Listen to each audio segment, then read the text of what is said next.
Test 1 2 test. I don't have batteries. We're just going to share this like the Leroy Rice show this Barry's getting here.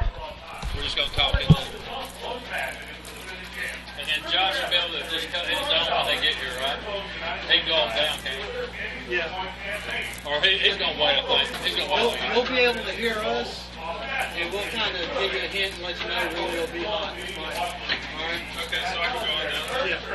Hang on. Can you hear me? Yeah. Okay. Can you hear us now? Okay. All right, so we're good, Chuck. We're just talking to that microphone those Bears get. Go either side you want. I don't care. Do what you want. Do both sides. All right. Holly. He's Holly everything. I don't think I'm getting lucky. If you're on that school district, I think it times out. I can't get in. Hell will get you ours. Is it still trying to do it?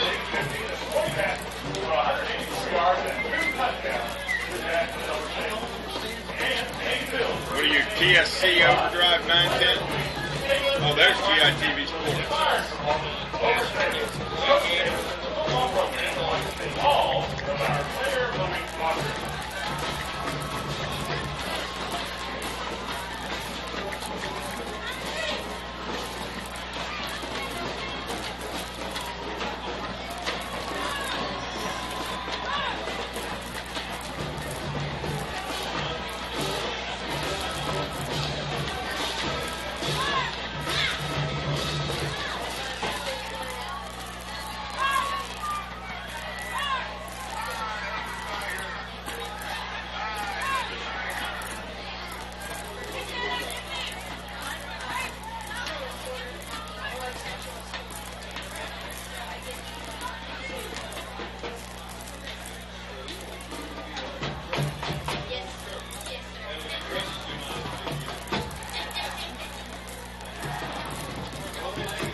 Lakers fired their coach already.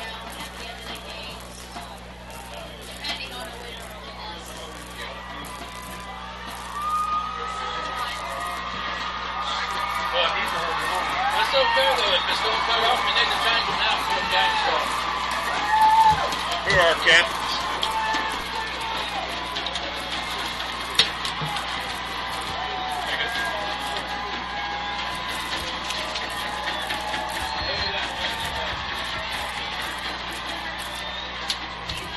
Can you tell me what our captain's numbers are?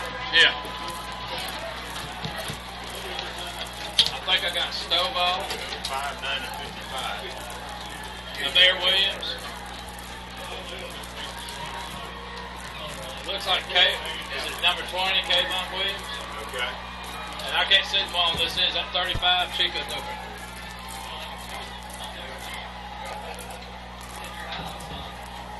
Kayvon Williams, Chico Newcomb, Amir Williams, and Lamont Stover. I believe that's what it is. You had better eyes. You got that? It's still kind of tough to see. Can you see? I can see real good on this side, but I just can't see over there. 36, 28. 36, 28. 28 is Jelani Payne. 36. Maxie. Yeah, Denzel Maxey, Demond Stovall, and Amir Williams. Good? Are we on? Welcome, everybody. We're trying to get a signal here from the jungle at Cedar Shoals Stadium. Buster Grumpton here with Chuck Wegman, and we're going to try to bring you the Classic City Championship in 2012. Chuck, it's exciting as ever. No doubt about it. You can feel the excitement in the air, and the captains are coming onto the field. Of course, for Cedar Shoals, number 55, Tay Fields, number 5, Brendarius Cannon, and number 9, Chris Middlebrooks.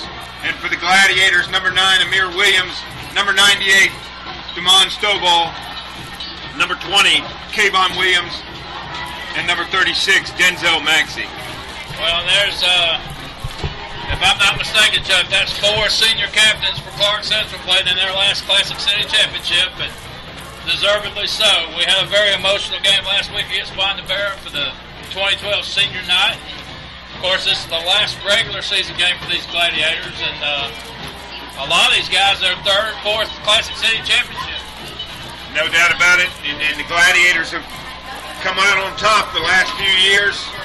Buster, and coming into this ball game at 4-5, we don't know what to expect. We have locked up a playoff spot, but it's anybody's ball game when Cedar Shoals and Clarke Central get together. You can throw the record books out the window, that's for sure. Clarke Central, a 4-game winning streak. Cedar has not won since 2007. But before that, a lot of people forget, Cedar had a 5-game win streak from 2001 to 2006. The average score, Chuck, between these two schools, 19-13 over 45 games. No doubt about it, Buster. And toss of the coin out there. Cedar Shoals has won the toss and deferred to the second half. So the Gladiators in the red breeches tonight, white jerseys and yellow helmets, going to be taking the ball first. Well, it's going to be good to see what that Gladiator offense does. And Cedar, this will be their championship here. They've been eliminated from postseason play, but they are a very dangerous team. Clarke Central's got in by the skin of their teeth. They're going to be the 4th seed, and they'll play the winner of tonight's game between East Paulding and Alatoona. Both teams 9-0. Skin of the teeth is right, but we sat here at the beginning of the year and said 7-3 for this ball team would be an absolutely tremendous year. And then we ran against the 2 powers of Marist and Central Gwinnett really playing good football this year in 6A. And, we did lose both those ball games. I mean, we lost the Marist ball game. We had our chances against Central Gwinnett. We could be coming in here 5-4 instead of 4-5. So, young team, still excited about the prospects of this club. And when you look at the body of work, every team that Clarke Central played, it seemed like they were ranked at one point of the season at one time or another. Oh, no doubt about it. And you look, even last week's ball games, where Loganville upsets Gainesville, and there's a ball club that we were able to really take advantage of earlier in the year, but there again, it's 8-5A. Well, Max Preps had Clarke Central's schedule this year ranked 3rd in the state as the toughest schedule this year. There you go. So we're getting ready to swap some paint, folks. Sit back. Classic City Championship 2012 is about to get underway. Well, and the rumors that you've heard all year long since Cedar lost to Winder Barrow, where everybody quit the team, that's got to be some kind of fantasy because they got many ball players on the sidelines tonight. Well, yeah, the last rumor I heard, that was down to 26, 27 players. I can assure you they're close to 75, 80 plus. Back deep for the Gladiators, number 17, Drico Statham, and number 28, Jelani Payne. And get ready for the kickoff for the Classic City Championship 2012. Cedar Shoals all in blue. They've got a very big-time Boise State flavor to them. Brand new uniforms for Cedar Shoals. Clarke Central red breeches, white tops, and gold helmets, and a short kick. It's going to be fielded around the 30. And Cedar has a couple of blue jerseys on, but we got to the 38. Nice run back. Looks like Drico Statham on the return, and number 4 for the Jaguars on the tackle. That would be Josh Bolton. So Clarke Central first and 10 from the 38. It's actually the 38.5, and Cameron Johnson is in at quarterback. That was a question all week long if he'd be strong enough to go. He told the Athens Banner-Herald this morning he felt 100%. And Cameron been fighting a nagging knee injury that he suffered since the Flowery Branch game. Been slowing the big kid down just a little bit, the big junior. Cedar's got a 4-man front. We're in a broken eye. 2 receivers, one to the left, one to the right. Cameron drops back. Doing a little play action. We throw it out to the 50, complete. And I believe that was Amir Williams on the reception. Yeah, big play by Amir.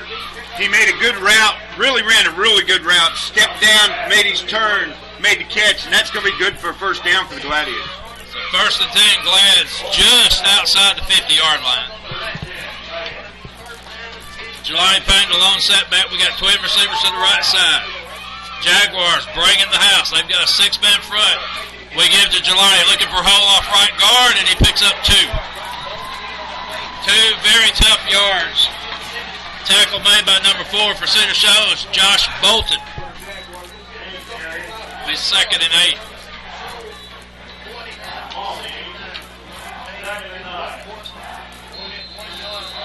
Again, we run twin receivers to the right side, but this time we've got Denzel in the backfield with Jelani. Cameron looking over the defensive set. We give to Jelani, and he fights up the middle, and he gets 5-6 tough yards.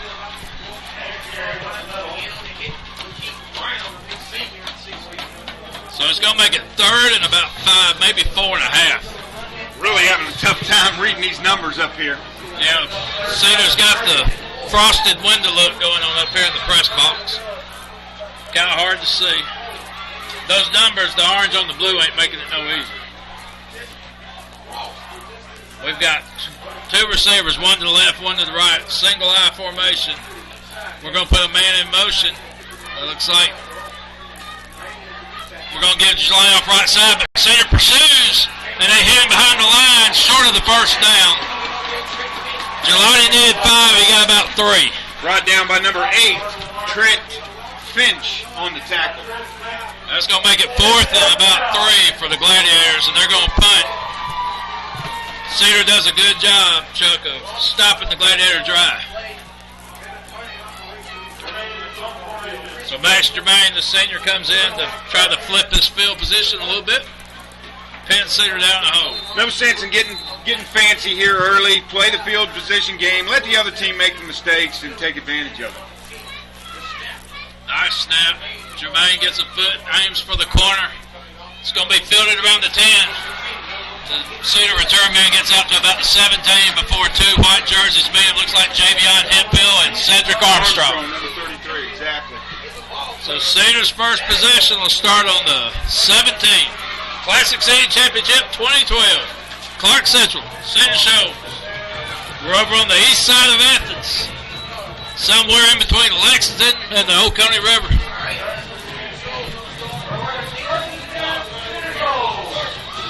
.10:01 to go, first quarter, no score.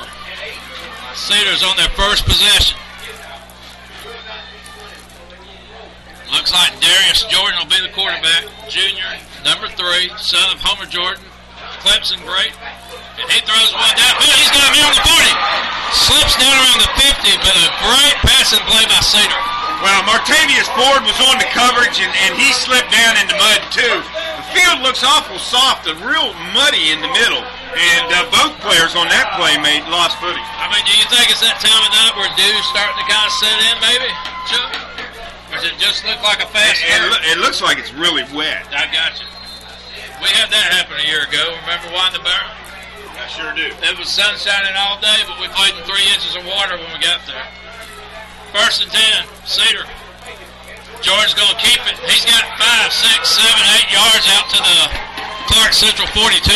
Yeah, once again, Jordan even slipped down on that, lost his footing. So the field is really wet on that side of the hash marks. It's going to be 2nd down and a very short 2 for Cedar. They are moving the ball in big chunks so far. Right now, just by looking at things, Cedar playing with a little more bounce in their step. Trips to the left side. Jordan gets to a draw play. Big running back. My goodness. Look like number 44 for the Jaguars. That would be Quint Simmons.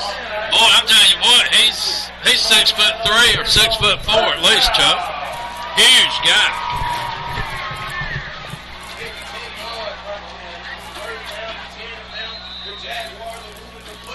So it's going to be 1st and 10, just outside the Clarke Central 32-yard line. Cedar driving. they're getting a very good push out of their offensive line. Well, they once again a huge offensive line. Jordan shotgun. They give off to Johnson, the running back, and we hang behind the line for a loss of about a yard. Looks like Draco Statham. Draco Statham on the tackle, coming up from that safety position. Good play right there, Buster. It's going to be second, let's call it 11. First negative play of the night for Cedar.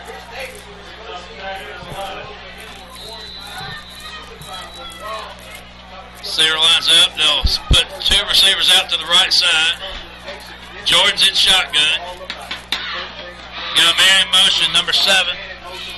That's Quentin Hall. Jordan throws on the run. He hits Hall. Hall's got it picked up 4 or 5 yards before he's driven out of bounds. You know, he completed the pass. The Gladiators had him at the line of scrimmage and just couldn't ramp up. That's going to make it third and a very manageable 5. Third down 5 Jaguars. Ball sitting around the 27 of Clarke. First drive of the night for Cedar. There's no score. We're at 7:35. This first quarter is flying. Great crowd both sides, as it is always in the Classic City Championship. Jordan again shotgun. He does an option play, and he pitched it to trying to get a number. They're calling Johnson. I'm trying to get a number. 32 maybe. 32. Corey Johnson. Okay. And Chica Newcomb there on the coverage and able to put his blocker back into him, tripped him up on the play. So Cedar's kind of in no man's land. Too far for a field goal, too short for a punt. And I imagine, Chuck, they'll see him go for it. Looks like they are going for it. 4th and 4. Cedar Shoals on the Clarke Central 25. Jordan again, shotgun. Twin receivers both sides. Jordan drops back, looks down the middle and throws. It's complete. Hauled in by the Cedar receiver. Well, there was a fight for that ball. Yeah, there was a fight for the ball, but I think the receiver, you know, the tie always goes to the receiver. So, yeah, but they're looking at it. Cedar's pointing like they got it. They did. First down, Jaguars inside the 10. Big play, big throw. Good job by that receiver to go up and get it. So it's first and goal, the 8. Cedar Shoals driving. 32. Corey Johnson, the running back. Jordan, the quarterback. And Jordan's going to do a quarterback keeper off right side. He drives 3 yards down to the 4. Picked up by the linebackers. Of course, a Newcomb in there, number 35, and Demond Stovall. Cedar's running their big offense in now. They're taking out a few receivers. Number 45, Devontre Bone in at running back now. I think it's 44, Simmons. Looks like 46 also, Brandon Whitehead at the tailback. They give to Whitehead, and he just bulldozes his way in. Refrigerator Perry. No doubt about it. And they're showing you Cedar Shoals has come to play. So the Gladiators are going to have to, this is not a night that the Gladiators can throw their helmets out on the field. New coach here at Cedar Shoals, they've come to play, and they're here to make a statement. Well, Chuck, I'll tell you what, that was a smash-mouth drive. I mean, they drove it right down our throat. They had one negative play the entire drive. Cedar Shoals draws first blood, 6-0, 5:44 to go first quarter.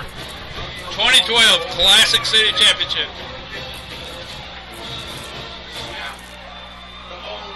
The kick is up and there's a flag. Let's see what happened. We got illegal procedure on Cedar. I'll back them up 5.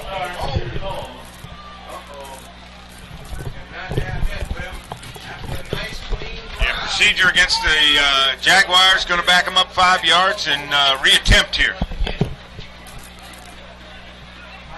This can be an important point as the game goes on.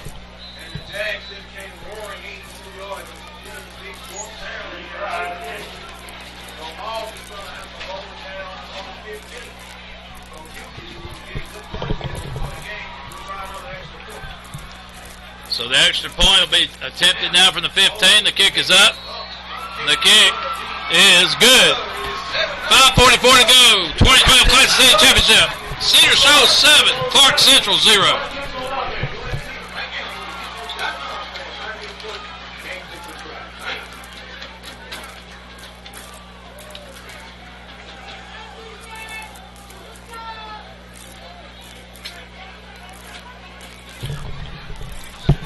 we're going to try to keep you up to date with another game going on big time in the region. The region championship at Flowery Branch tonight. Gainesville and Flowery Branch. They're getting ready to start. And we'll give you updates as fast as we get them. Looks like that place at the Branch, Chuck, is packed. Yeah, they were really expecting a big crowd over there. And you know, here again, Flowery Branch playing in Game 10 for the region championship. Still looking for that first region championship, Flowery Branch. And don't think that's not weighing on them. Exactly. Here we're 7-0. Cedar Shoals leads our Gladiators. 5:44 to go in the first quarter. And fans still coming in from both sides. Oh, we're going to see another pooch kick here. We Statham and Payne both back for the Gladiators. So the Jaguars, another, you're right, Chuck. He's going to be taking around the 33. And we got a Clarke receiver slipping as he tries to get yardage, but he gets out to the 45. Good field position for the Gladiators. You know, I can't imagine, once again, we're inside or across the 40-yard line, but I really can't get over how wet this field is. So it's going to be 1st and 10 Gladiators, and we're sitting on our own 43. No, they're going to put it on the 44. So we picked up a couple of first downs first drive, and then it stalled around the 40. Let's see what we do here. Jelani Payne, lone setback. Johnson under center.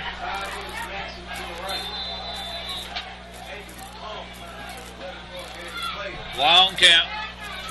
And now we shift receivers. We put Mexi in motion to the left side, and we give Jelani up the middle. Jelani breaks outside. He's got a little room. Jelani Payne 10, 15, 16, 17 yards. So he's driven out of bounds at the Cedar Shoals 38. We got a couple flags on the play also, Buster, but a good run that time by Jelani Payne, showing the speed to get around that corner. When the players are coming back, Chuck, it must have been some kind of block in the back or something. Looked like there was nobody near Jelani. A tackler or a blocker. I don't know where the flag came in. Let's see.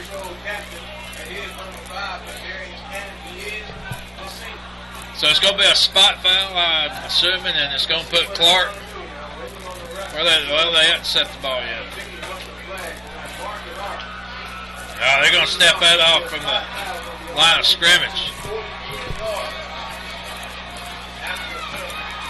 Well, now we got away with a spot foul.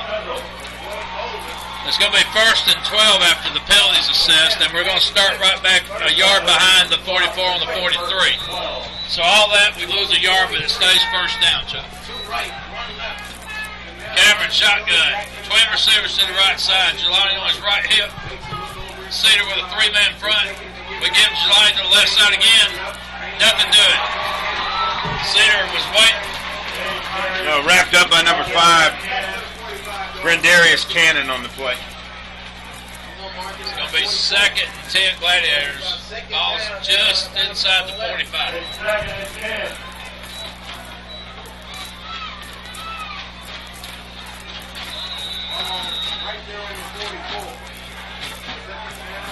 Cameron under center, Jelani the lone setback. 2 receivers, one on each side. Cameron drops back, throws, looks to the left side, and he finds a receiver. It's complete to the Jaguar 45. And it's going to be good enough for a first down. Big play there by the Gladiators. Good yards after the catch by the receiver. Number 2, Jamonte Smith on the reception. And that's a big first down, Chuck.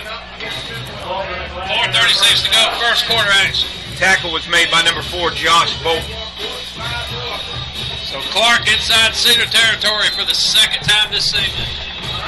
Twin receivers to the right side. Johnson again, shotgun formation. Cedar this time has a 5-man front. Johnson rolls right. He looks, he throws a home run ball to Amir Williams. Just overthrew him around the 15. Yeah, Amir had number 8 for the Gladiators, Trent Finch. He had him beat by 5 yards. If he could have got that one on the money, that was 6 points. You could just see Amir starting to break away when he got to the 25, but Cameron overthrew him, and Chuck on that throw, the arm looks okay. No doubt about it. Very strong there. But 2nd and 10, Clarke Central on the Cedar 45 and a half. 4:20 to go, first quarter, 2012 Classic City Championship. Cedar Shoals leads it 7-0. Cameron's going to put Maxie in motion to the right side, and we give that little trap draw, and Maxie picks up 6. Maybe 7 on the play. Good play right there by the Gladiators. Keeping Cedar off guard right there. That pass down the field really helped out open things up. Yeah, that play's been working a lot lately. Denzel Maxie, he gets good penetration through the line on that little trap draw. It's going to be 3rd and 3, Clarke Central. Cedar, 5-man they jump. We got him to jump. I didn't see a white jersey move. That should be a Clarke first down.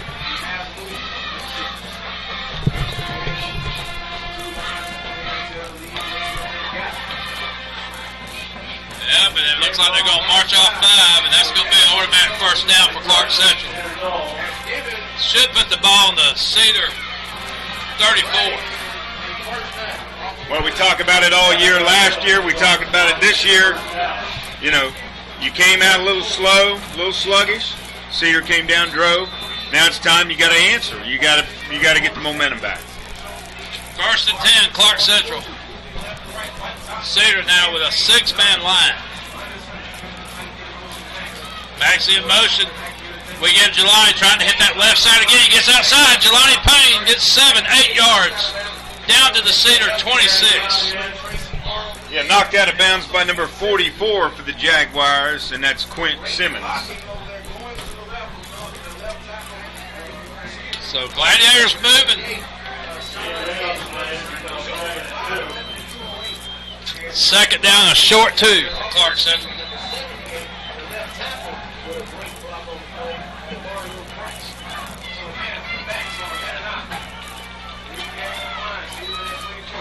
And we give to the upback, and I believe that was Maxie, crashing forward for 5, 6, 7 yards. Brought down by number 10, Lakeith Brown on the tackle, but good yardage by the fullback. So another first down for the Gladiators. We'll give a big shout out to the families of Amir Williams and Tucker Crumpton. Tucker Crumpton, offensive lineman, Amir Williams, wide receiver. Today is their birthday. So happy birthday and happy Classic City Championship to you two and your families. Hope you enjoy big Gladiator victory tonight. 7-0, Cedar leads. 3:08 to go, first quarter. Clarke Central inside the 20. Cameron drops, pops, throws, and the ball was hit by 2 Jaguars and finally landed in a Clarke Central receiver's hands, but incomplete. And number 8, Trent Fitch on the tip. It took a little long to get there.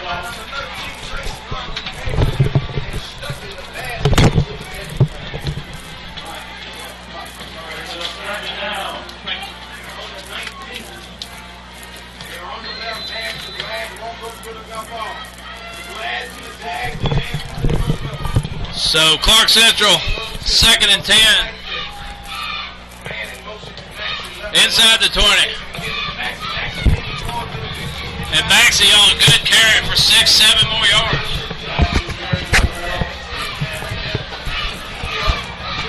Okay, back on now. I think we got our headsets working here tonight. A little difficulty here tonight. Technical problems up in the jungle here. That's okay. We're going to get it ironed out. And it was trouble announcing the gentleman that's in the booth next to us. He's a yeller. Me and Chuck was sharing possessions, and we're going after this possession go down and check in with Josh Biles, our roving sideline reporter.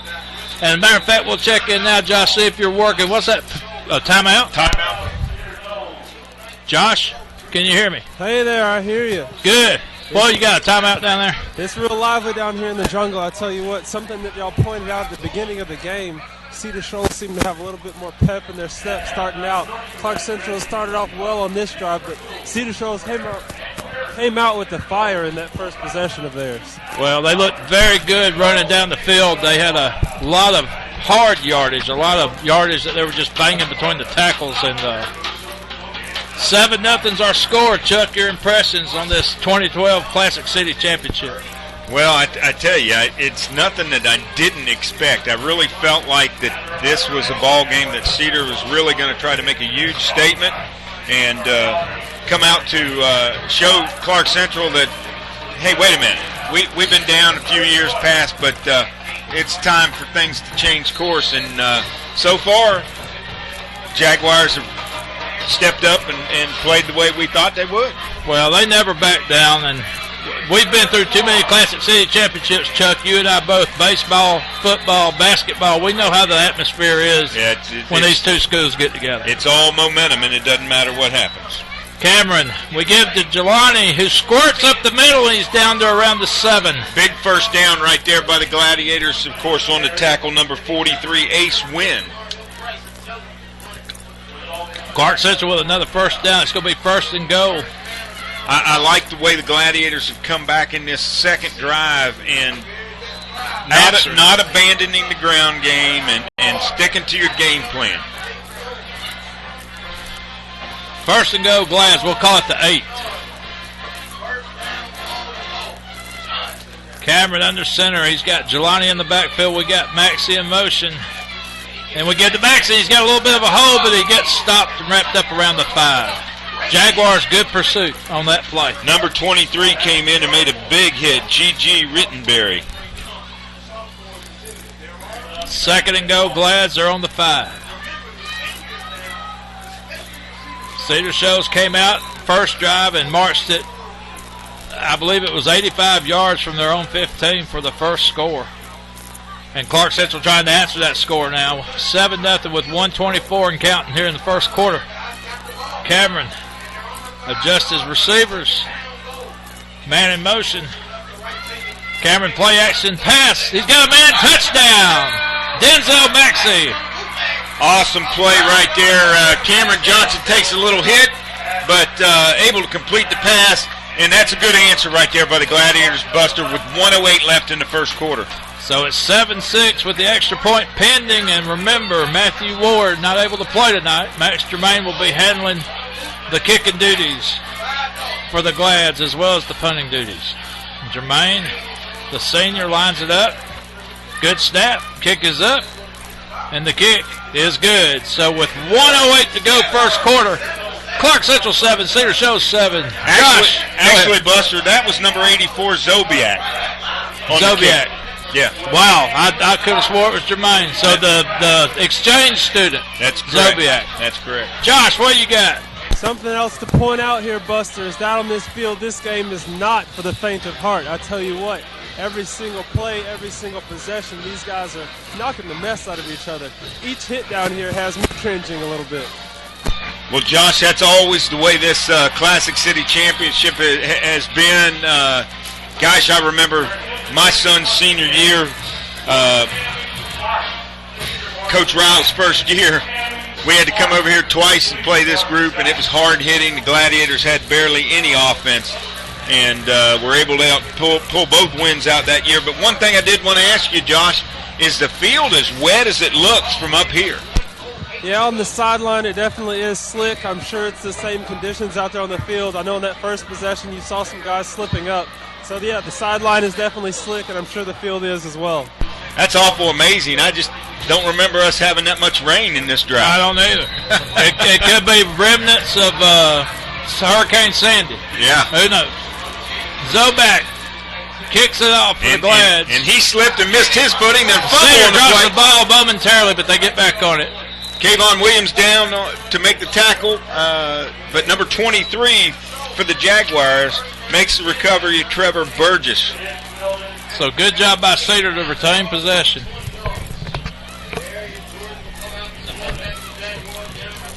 So who knows how this field got this wet? Maybe it doesn't drain very well. I guess not. I mean, but, you know, I remember a baseball game during the Classic City Championship back in 2006. And it automatically started raining, and the sun was out. There you go. Zach Harrison was up to bat, if you remember. Oh, big hole. Boy, Whitehead just bowled over 2-3 Gladiators and gets out to the 32-yard line.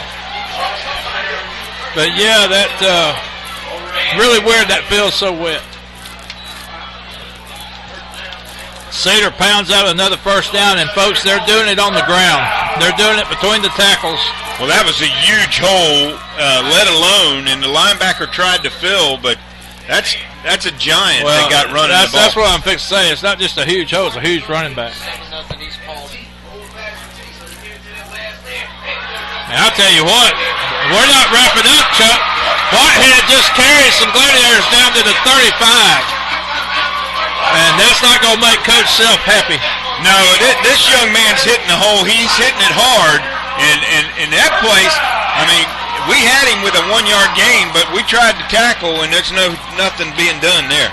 It was almost like Whitehead, the running back, came to a pause over here on the 35, waiting for somebody to hit him, but nobody did, so he just said, okay, I'll keep running.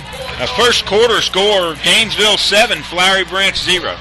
Gainesville 7, another first quarter score. East Paulding 7, Allatoona nothing. That's who will play the winner of that game in the playoffs. Clarke Central will be in the 4th seed.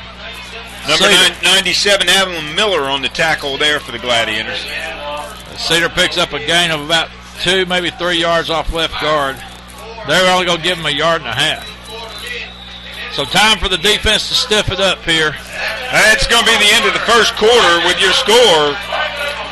Cedar Shoals Jaguars 7, Clarke Central High School 7. Josh, what you got? Got anything going on we need to hear about? Well, that running back right there for Cedar Shoals, he sure is pounding over some people. I'm sure these Clarke Central defensive coaches are talking to these guys right now about not being afraid to stick your nose up there and making that tackle on him. He's a hard guy to wrap up. Well, he's a load, Josh. I mean, I'm guessing by looking, he's at least 6'4". Josh, you got any idea how tall that guy is? No, it's hard for me to tell how on the height down here. He definitely looks taller than me, and I'm about 6'2.5", so. You're taller than 6'2". I think you're a good 6'3", 6'4". Oh, you're being gracious. All right, man. End of the first quarter, and we're going to try to keep you updated with the East Paulding Allatoona score. And the Gladiators are back, got their backs against the wall again here already, starting the second quarter, giving up big yardage on the running game to Cedar Shoals. So Gladiator defense really needs to tighten up and come away with a stop.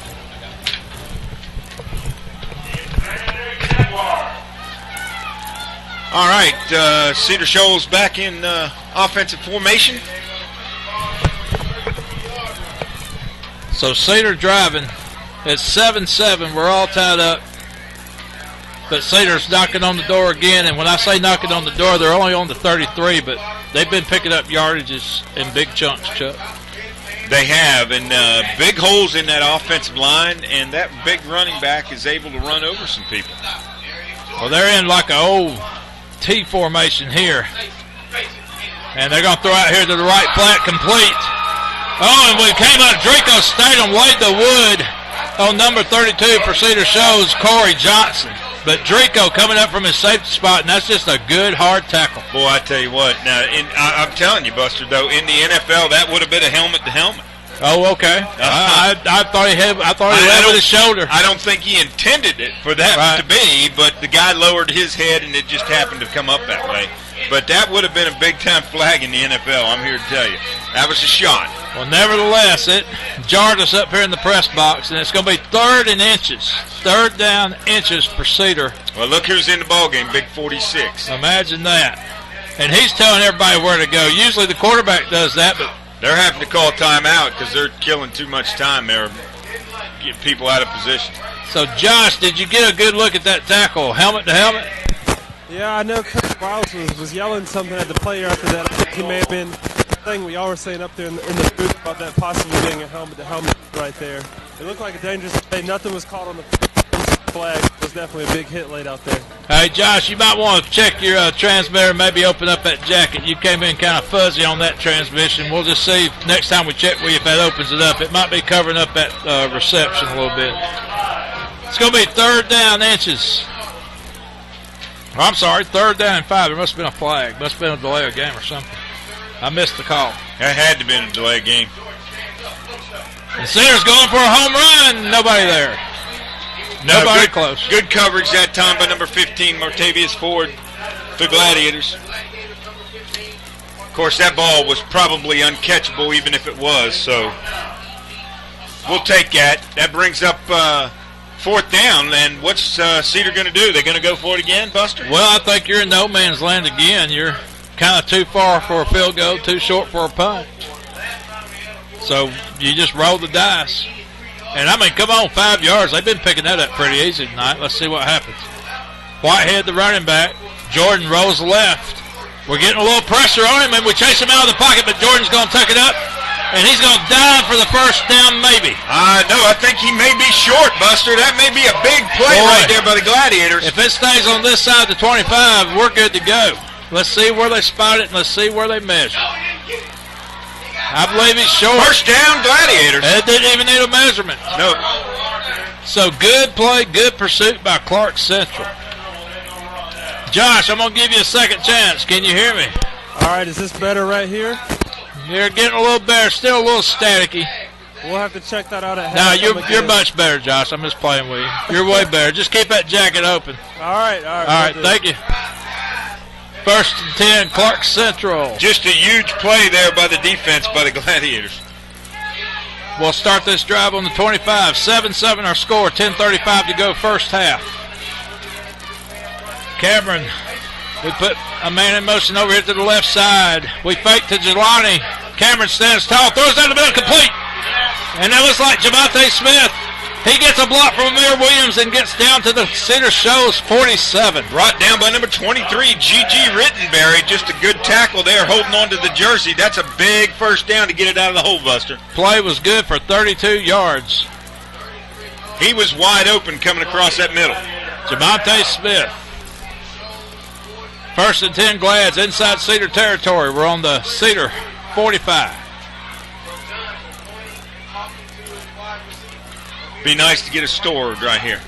And we do that trap draw. Denzel Maxey, he falls for 5 yards. Boy, I tell you what, there was a fumble on that exchange. We were lucky to get that back. He fumbled that. He was bobbling that ball through the line of scrimmage. Big Tucker Crumpton, number 54, leading the way from Maxey, knocking down some blue jerseys. 9:54 to go first half. Clarke 2nd and 5. We're driving. We're trying to take the lead for the first time tonight. Cedar has brought their A-game, folks. They always do. Cameron to Jelani. And he's going to reverse field. Jelani's looking for a block. He got one from Cameron. That man sprung. He's got Jelani to the 35, to the 30, to the 26-yard line out of bounds. Knocked out of bounds by number 33, looked like, for Cedar Shoals. That's Tevin Shields. So Clarke Central a big first down. Cameron Johnson came back with a big block to spring him loose. Well, shades of Flowery Branch. How about that? How about that? It wasn't as nice a block, but it was a good block. Didn't bring the house down, but definitely knocked the Cedar Shoals player down. Got to remember, we're in tight quarters up here too. We got a lot of yelling and screaming next door to us. 7-7. That's the IBN network over there, and they do a great job too. Let me tell you. Cameron Johnson drops back. He's getting pursued, but he throws to the safety valve over to the right side. Backs the incomplete. He got that one a little high, just trying to get rid of it quick. He really had more time than he needed. He had a man wide open, Maxey, out there. It's going to be 2nd and 10, Clarke. Ball is sitting on the 26, maybe the 27-yard line. You know, it's very important for the Gladiators to get a score here. You just don't know the psyche of this Cedar Shoals team. Will that put them down to the point that, they think they're done? When you look at their schedule, Chuck, they were only trailing Cedar, was trailing Gainesville here 28-23 in the fourth quarter when they had Gainesville here at home. Yeah. They played very good here at home. And Flowery Branch needed a fourth quarter rally to beat them here. Cameron's going to call his own number, and he dives to the 15. Going to be good for a first down, or is that going to be short? Yeah, that's going to be good for the first down, Buster. So Gladiators, big first down conversion there. And it's going to be 1st and 10 from the 15, and Clarke in there, hurry up. Second quarter score from Flowery Branch, Gainesville 14, Flowery Branch 0. Yeah, been a lot of talking going on this week between those two. A lot of talking, and Branch really thought they had an advantage being at home tonight. They're down by 2 scores. Cameron to Jelani. Jelani dances around to the 10. Good 5 yards right there. Nothing hurt. Good surge by that offensive line. A good push. Get your 5 yards. Second down. Let's go to work. Well, you're doing 2 things, Chuck. You're keeping the ball out of Cedar's hands. You're wearing them down a little bit with this long drive and maybe getting some of that momentum back. No doubt about it. Because Cedar has been playing sky high since the opening kickoff. Cameron gets instructions from the sidelines. He runs Amir and Jamonte out to the right side. Jelani, the lone setback. Denzel in the slot. We give to Jelani a little hole off right guard. 2, 3 yards, and they stand him up around the 7. Boy, a host of Jaguars in there. Looks like it's going to be 3rd and about 1. But you're right, Chuck. Cedar doing a lot of gang tackling. A lot of good pursuit. A lot of blue jerseys around the ball. Number 33 coming off the bottom there, Tevin Shields again. So it's going to be 3rd down and 3. Clarke Central just outside the 5-yard line. Call it the 7. Maybe the 6.5. We've got 2 running backs, Maxie and Payne. Cameron looking at his receivers over to the right side. He puts one in motion. That's Amir Williams. Cameron gets July. He's got a little hole. He gets a block. Touchdown, but watch the flag. Watch the flag. And they're looking, looks like they're looking in Anthony Smith's direction, the tight end, and they may have got him for a block in the back, Chuck. Let's see what they got. Holding on Clarke Central, so that will negate the touchdown and back us up 10. So a 3rd and 3 goes to a 3rd and 13, and you got to take the points off the board. Good run right there by Jelani Payne going in untouched, but yeah, the hold on the Gladiators. But I think that penalty was down at the 7-yard line, so it might bring up a 3rd and 10. Let's see where the chain gang spots it. They're marking 19 down to the 19. So 3rd and 14, almost 15. That's going to be a big 3rd down conversion here for the Glads. Glad's got trips to the right there, Buster. We're deep inside Cedar territory, still inside the red zone around the 19. 3 receivers to the right side. Jelani, the lone setback. Cameron drops back in the shotgun. If the offensive line can give him some time, I think we can make this play. It's going to confuse him a little bit right here. Cameron pump fakes. He looks, and now he's getting pressure. He's got a man. He's got a man right there. Get the first down. You got it. Open to the 10, to the 5. Touchdown, Gladiators. Clarke Central. How about that, Buster? Man, he bought the time, didn't he? He just waited and waited till somebody was open, and I didn't get the number of the receiver. Good job by the Gladiators there on number 9, Amir Williams on the reception. Yeah. So there you go. Johnson to Williams, touchdown. It's 13-7. It was a big answer right there, Buster. Extra point pending. Now we can get the defense to come out and make a big stop and get the momentum really turned in our favor. Number 84. Zabadak. I wish I could pronounce his name correctly. There we go. That kick is good. He made it. How about that? 14-7. Gladiators lead. 7:11 to go. Josh, what you got? I tell you, that was a big play right there. Something you need to key on is number 10. Number 10 for Clarke Central had an amazing block up there on the outside. The coaches lauded him for that when he came to the sideline. That allowed the wide receiver to get into the end zone for that touchdown right there. Yeah, number 10 would be Austin Johnson, our backup quarterback who also plays receiver. And it sounds like he did a big thing. Big assignment football, cleared up the way for Amir Williams to score. And that's what Coach Riles likes to see, people doing their job. Week in and week out, this young ball club, do your job, take care of your responsibilities, and things will take care of themselves. They call it assignment football. And that was a great illustration there. And I just love the job of Cameron buying the time. Yep. He got into a little trouble, didn't panic, slid out to the right side. And back deep for the Cedar Shoals Jaguars is number 4, Bolton, in the middle. Try to get these other numbers for you there, Buster. So 7:11 to go in the half. Clarke Central leads by a touchdown, 14-7. Number 23 is also back there. That's G.G. Rittenberry. And can't get that other number over there. Much better kick this time, but still we'd like it a little deeper. Cedar gets it out to the 22, 23-yard line, and 5 white jerseys hit him simultaneously. Yeah, it looked like 48, Paul Eckhart down there first making the tackle. So Cedar's in business, 1st and 10 on the 23. Oh, man. Watching that Flowery Branch Gainesville game, and boy, they're trying to throw the lob pass into Curry, and number 4 for Gainesville just made one heck of a play to knock it out of his hands. Flowery Branch still trailing by 2 scores, but they're inside the 10. We'll keep you posted. Need a big defensive stop right here by the Gladiators, Buster. Jordan, shotgun, gives to the big guy. Whitehead, but oh no, he didn't. He faked it. And they pitched it out to number 6 for Cedar Shoals, and that's Brashard Cooper. Yeah, knocked out of bounds by Drico Statham and number 15, Ford. Pushing him out of bounds, but that's good for Cedar Shoals' first down. So the ball was all the way out to the 35, first and 10. The Gladiators were looking for the big 46 coming up the middle. I thought we had stopped him. Looked like Jordan, man, it looked like 46 wanted that football, and Jordan had to rip it out of his gut. That's a big guy. That's a big guy. Jordan this time does give it to the big fella, Whitehead, and he falls for 4 yards easily.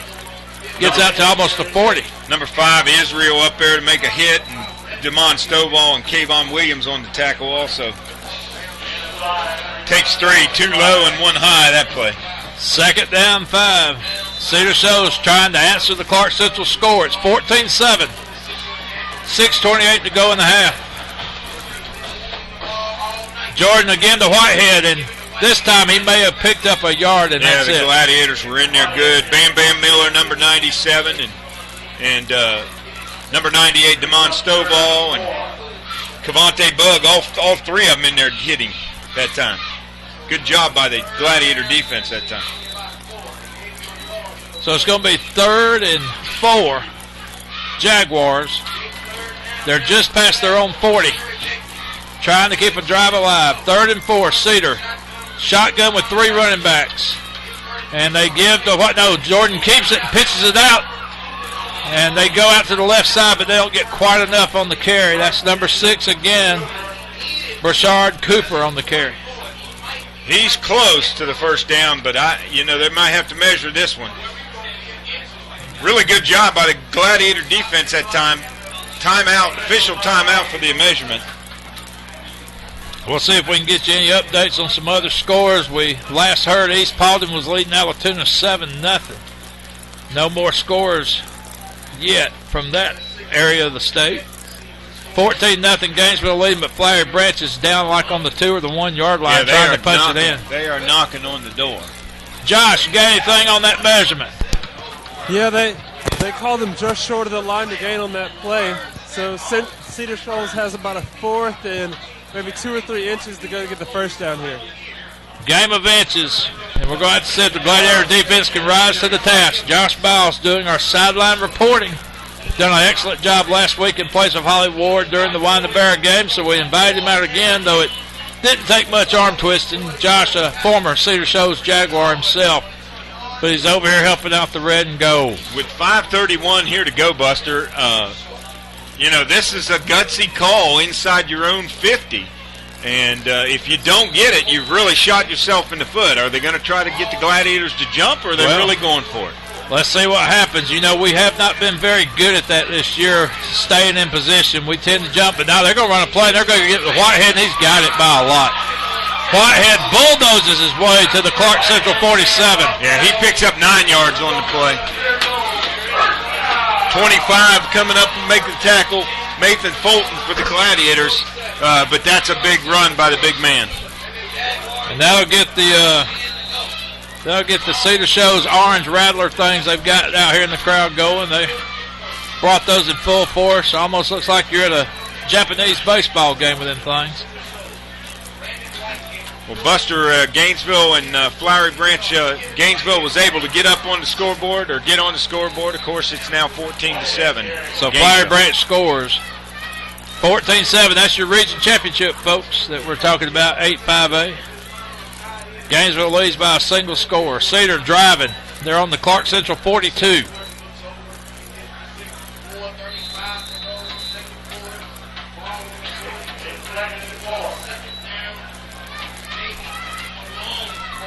Once again, the Gladiators need to make a big stop here. It'd be Cedar in a triple I formation.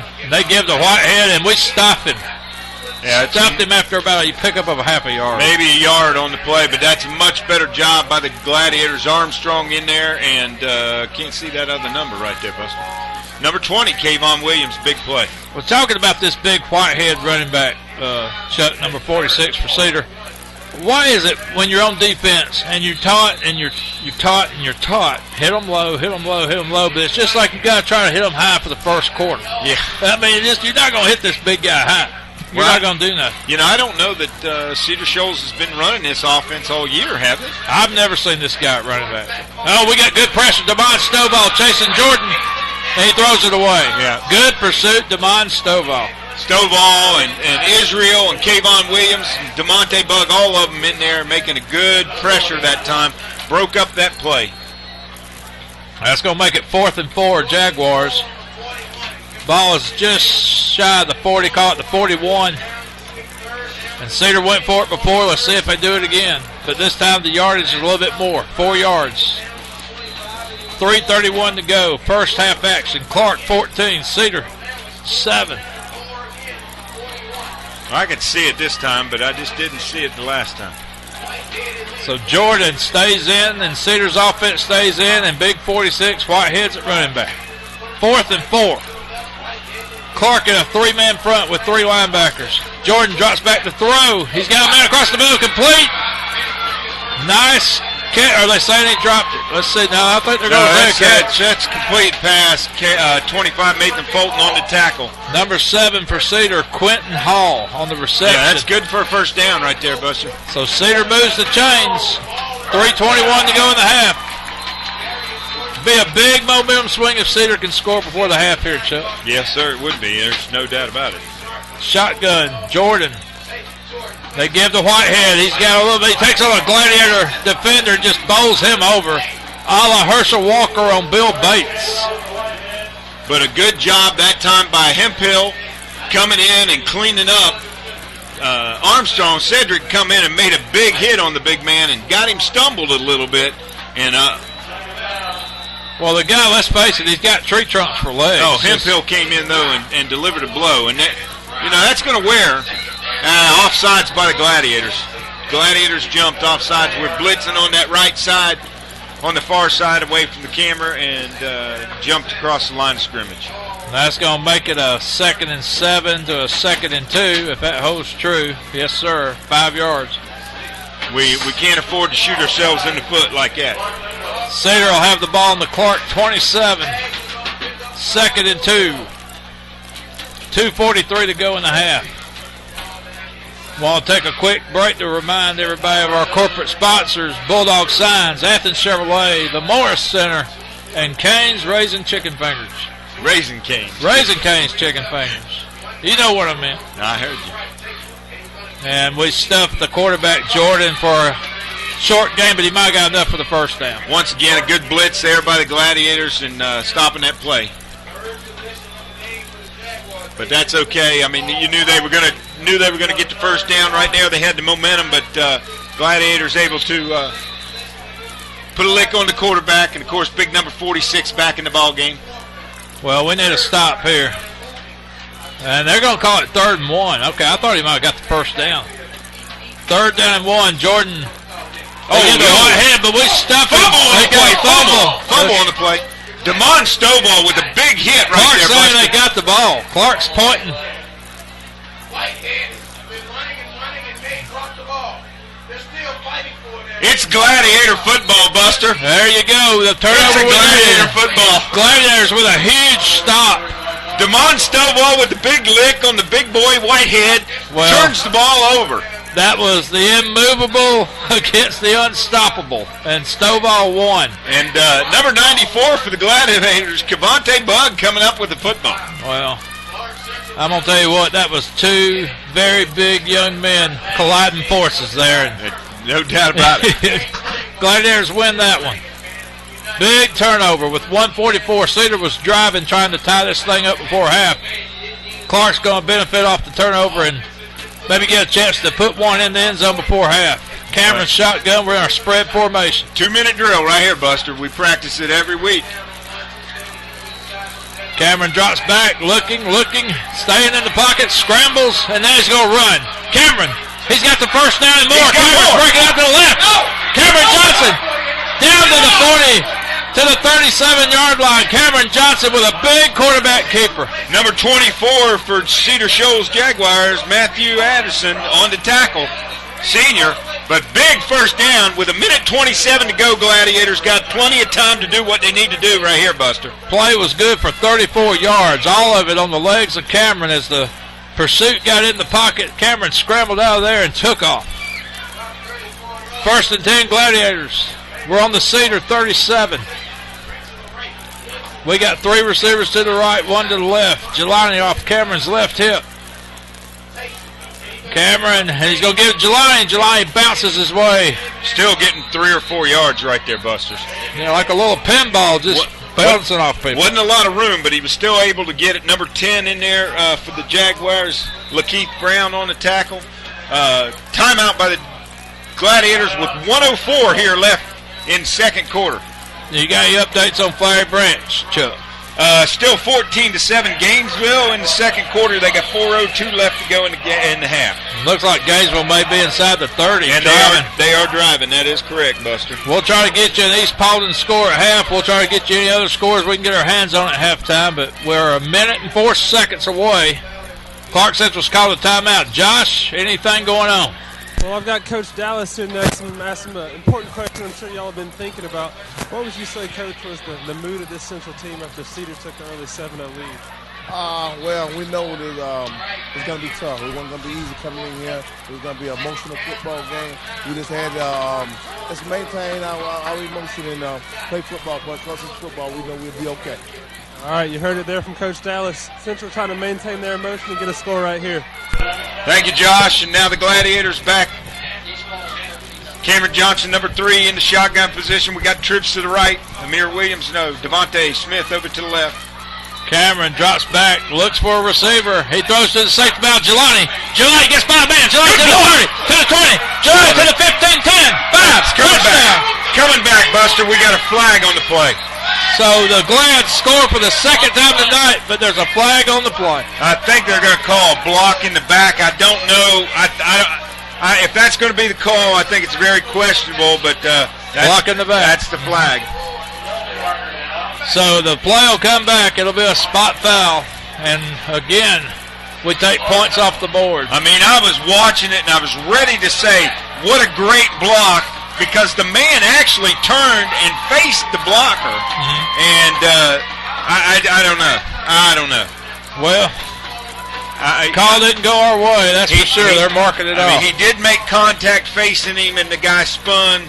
So, the official could have seen that's all he saw. So, I don't know. Here we go. We've got an update with that top 10 battle between number 3, East Paulding, and number 6, Allatoona. It's now East Paulding 13, Allatoona 0.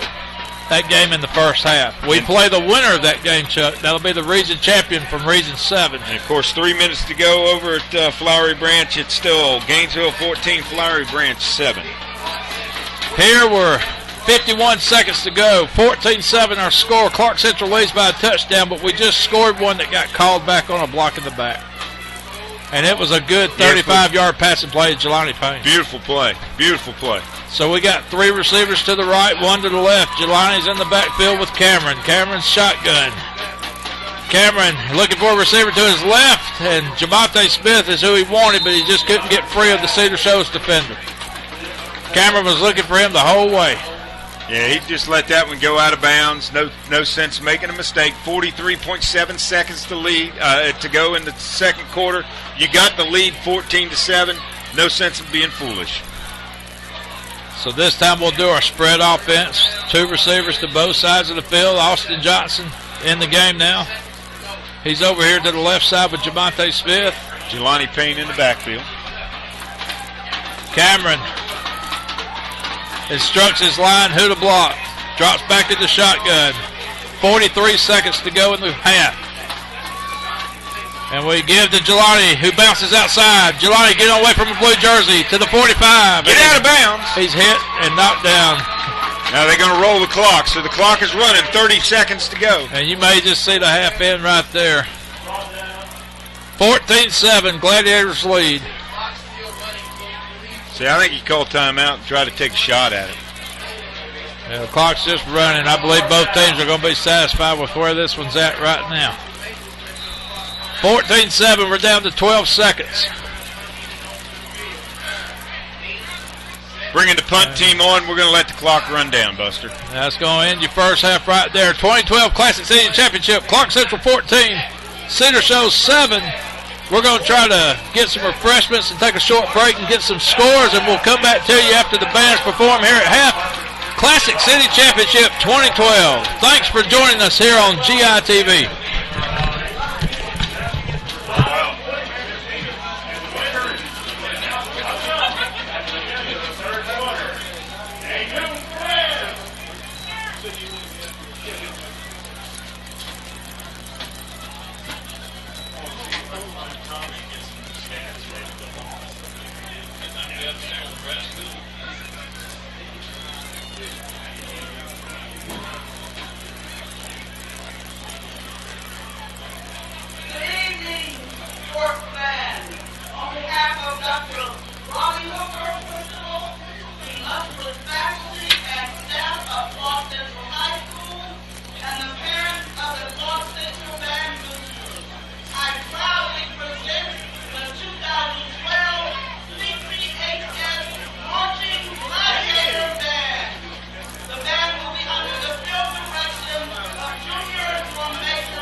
Down here at the street.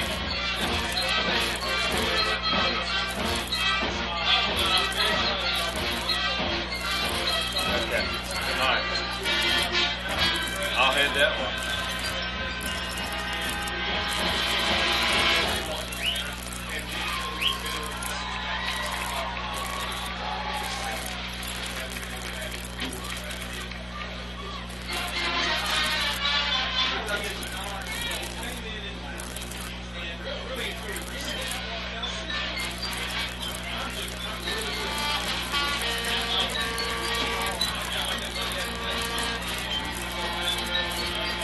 Not giving scores tonight on TV. I think they usually wait till half.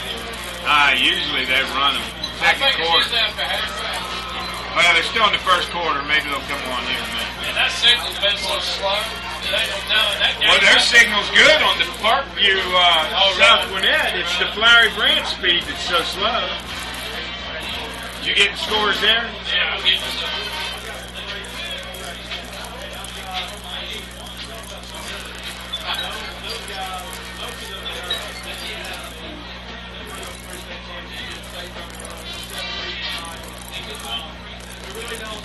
Big Cecil.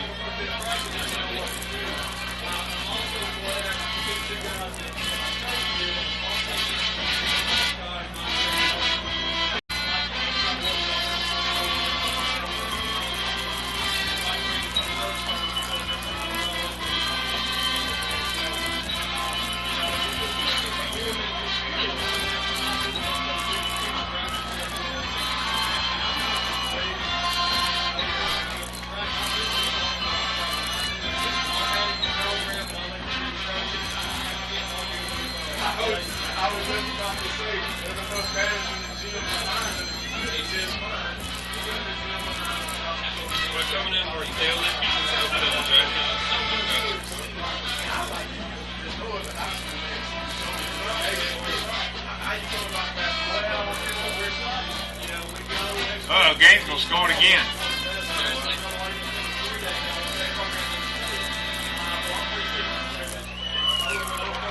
Ooh! That hurt. Curry took one in the inside of the knee. He's still out there, though.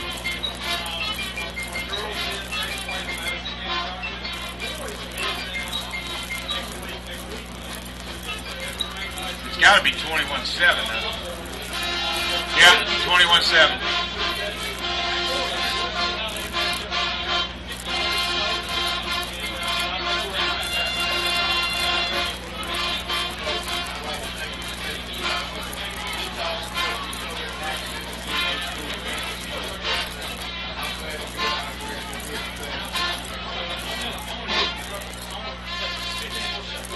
I tell you what, Fire Branch is just snake bit. They can't handle the pressure.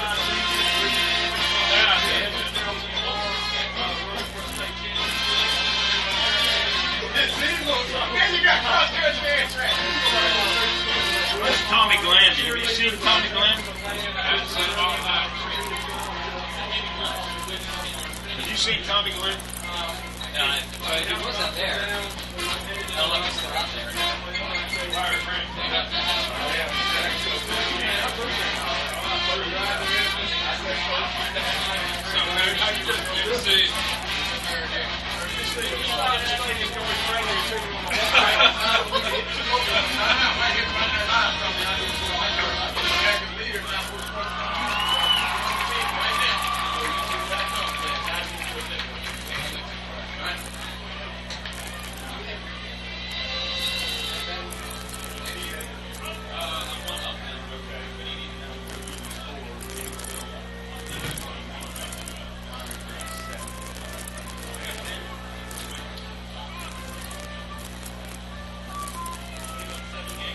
Yes. Halftime. Still second quarter, late second quarter.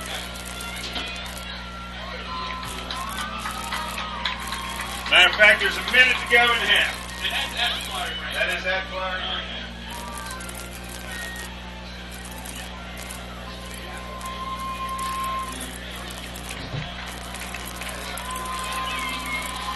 What was that? East Baldwin score?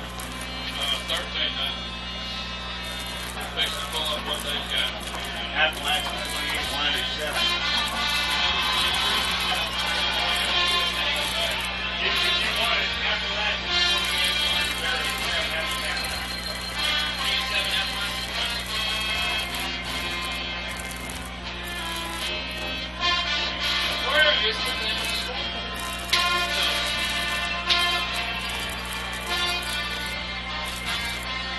Usually in the dang. It's usually right in your place where you get this. You're not looking at scout? No, I don't went through scout. I'm going to the AJC now. AJC's there. Almost bad.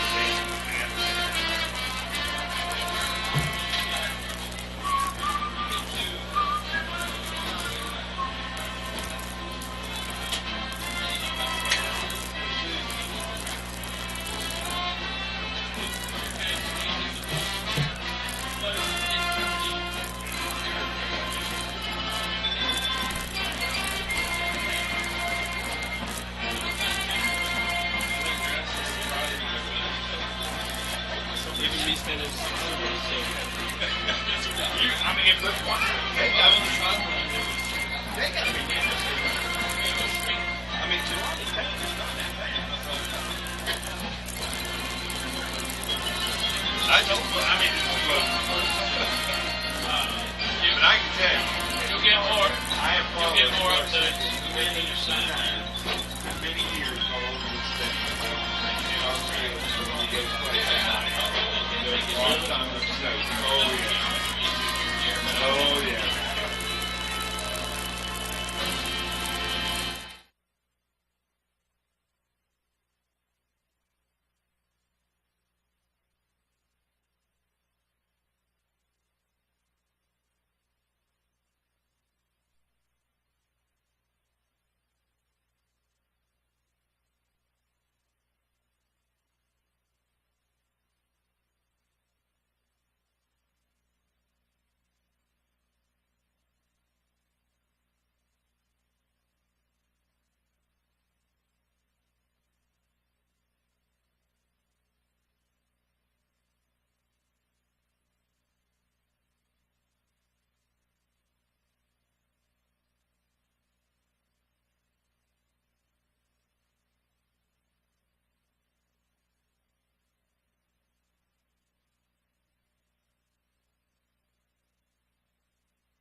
But it's my hand. Like the rest Is of it my really body. cool? It's on your hands. Yeah, on my hands. Because I'm holding this microphone up.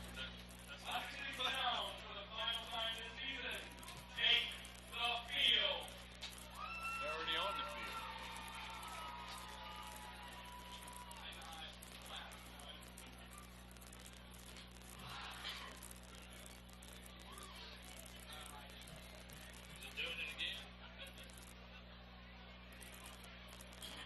What was causing that to begin with? Did you ever figure it out? That damn Chicago Bulls headset. See where Lakers fired their coach today already. Lakers fired Brown Oh today. yeah, I heard that on the radio. That's funny. Oh, okay. Yeah. It's all about wins, baby. And I thought he and Kobe were pretty buddy, but obviously, I think if that would have been Kobe, he would have been staying around.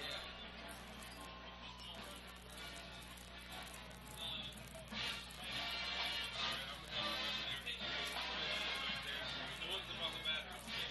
Down out of there and say, hey, I appreciate you coming in, dude. There.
right, welcome back to the jungle here at Cedar Shoals High School for the Classic City Championship with the Cedar Shoals Jaguars 7 and the Clarke Central High School Gladiators 14. And Buster, Gladiators started out a little sluggish on that first drive, and Cedar was really able to take advantage of the situation with the big running back, Whitehead, and drove down the field and scored first. Well, and it's a weapon that nobody seems to know anything about. I don't know if this has been a big secret they've kept all year or if they discovered this guy during practice this week, but I kid you not, folks, this guy's about 6'5" looking in person. He looks like a wrestler in a football uniform, number 46, and it's taken more than one white jersey to bring him down, Chuck. There's no doubt about it, and the Gladiators there towards the end of the second quarter were starting to get a little bit of fix on how he was running the ball, and somebody hitting him first and then somebody coming in to clean up. But he was able to really rack up some big yards. Of course, the Cedar Shoals Classic City Sound finishing up there on the field. Both bands done a great job there tonight. And we're getting ready for the second half here, Buster. With the Gladiators, stats in the first half were pretty close. Cedar Shoals had 20 carries for 118 yards. Gladiators had 18 carries for 117 yards. Wow. So both teams were getting some yardage there. And that's typical, is it not, when these two get together? I mean, that's just so typical. No doubt about it. 40 and in the passing game, Cedar Shoals was 4 of 6 for 37 yards, and the Gladiators were 5 of 9 for 75 yards. So short edge or small edge there for the Gladiators in total yardage, but all in all, pretty close ball game right there. Well, and Chuck, I think we got some scores from around the state, but there's two big scores in particular that our region's curious about, and I'm going to let you call them out. There's a big game in Hall County between Flowery Branch and Gainesville. No doubt about it, and that score at the half is Gainesville 21, Flowery Branch 7. And, of course, you're probably talking about the East Paulding Allatoona game, and the East Paulding, of course, 13, Allatoona nothing. That's a halftime score. Well, and Appalachia 28, Winder Barrow 7. That's halftime score. These are all halftime scores, actually. Ware County 35, Effingham 0. Bainbridge 35. Lee County, excuse me, 7. And Whitewater 14, Ola 0. North Paulding 20, Villarica 0. And Woodland 7, Rome 0. And Kell Longhorns 20, Forsyth Central 14. Those are all, of course, halftime scores. well, and going back to those two big games, Chuck, between the first one, Gainesville and Flowery Branch, that's a winner takes all. The winner's the region champion. Even though Gainesville's got the one loss, if Flowery Branch were to beat them, that puts them the winner in the head-to-head. I'm sorry, if Gainesville beats Flowery Branch, it gives them one loss, it puts them the winner head-to-head. So that's up for grabs. But the other one is the winner of Region 7, who Clarke Central will draw for the first round of the playoffs, and that's between East Paulding, undefeated at 9-0, and Allatoona, undefeated at 9-0, and that's a winner-takes-all region championship as well. So two big games that have a little bit of significance on the things with Clarke Central and people in the Clarke Central family that would like to know where those games stand. And the other scores that we'll get, we'll pass them along as fast as we can. And Josh, as these teams get ready to slug it out for the second half, what do you got on the sideline? Well, I talked to Coach Dallas about what the emphasis was from Coach Riles during the halftime break. The emphasis was on being physical. Which one of these two teams is going to be the most physical out here? You know that these Cedar Shoals seniors have never had the opportunity to beat Clarke Central. They love nothing more than to out-physical the Gladiators in this second half. Well, it's been a physical game, that's for sure. And I'd have to give the first quarter to Cedar, the second to Clarke if I was scoring by points like a boxing match, Chuck. Just the physicality of everything. Yeah, no doubt. And, I think the biggest part was the Gladiators' defense being able to zone in and key on number 46 Whitehead carrying the ball. When we were able to slow him down, he was getting big chunks in that first quarter and the first part of the second quarter. when we were able to slow that down, the Gladiators were able to take control of the ball game a little bit better. And I'm trying to think of comparisons on the collegiate level as well as the NFL as far as a body size. I don't think I've ever seen anybody that big at running back. Ironhead Hayward? Maybe as thick, but as tall. This guy's at least 6'3", 6'4". Yeah. I mean, he's tall. Of course, Cedar Shoals won the toss at the beginning of the game and will receive here with number 4 back Bolton, number 23 Gigi Rittenberry, and try to get the number there from the far side. Looks like number 14. And it looks like Zabodak's going to kick off again for Clarke Central, the foreign exchange student, with his soccer-style method. That's number 16 over on the far end. Nice That's, squib kick. Brian Mitchell. And now the return by Cedar, and he's met by 2 white jerseys, leading the way Nathan Fulton as he's hit rudely around the 26-yard line. Some other scores that we can give you, halftime scores: Grayson 21, Brookwood 13, Beaufort 24, North Hall 0, Lovejoy 35, Alcovey 0, and Camden County 6 over Colquitt County. I tell you, a lot of seasons winding down for a lot of seniors, their last football game, and for a lot of those guys ever. You know, some will get to go to the next level, play on the next level, but for a lot of guys, the last time out. Important series Tonight. here, Buster, for the Gladiators to show the defense to shut them down. Shotgun Jordan, he shifts receivers over here on the left side. He's got 2 receivers out to the right. Big Whitehead's in motion. And they're going to chase the ball. Stovall's got Jordan wrapped up behind the line from the blind side. I tell you what, the big man has got quick feet, covered some ground there, and brought Jordan down. Of course, the son of Homer Jordan. Well, we've talked about Stovall so much, and I think, Chuck, again, what makes him so nimble and so agile is that he wrestles in the winter. No doubt. And, I mean, he's just got quick hands and quick feet. That's a loss of 10 on the play, maybe 11. No, they're going to make it 2nd and 20, Buster. 2nd and 20 on the sack. Stovall on Jordan. Good start for the Gladiators. Jordan goes back to shotgun. He's got twins out to the right, 1 receiver over to the left. He's got a man in motion, number 32. There's a flag On the play.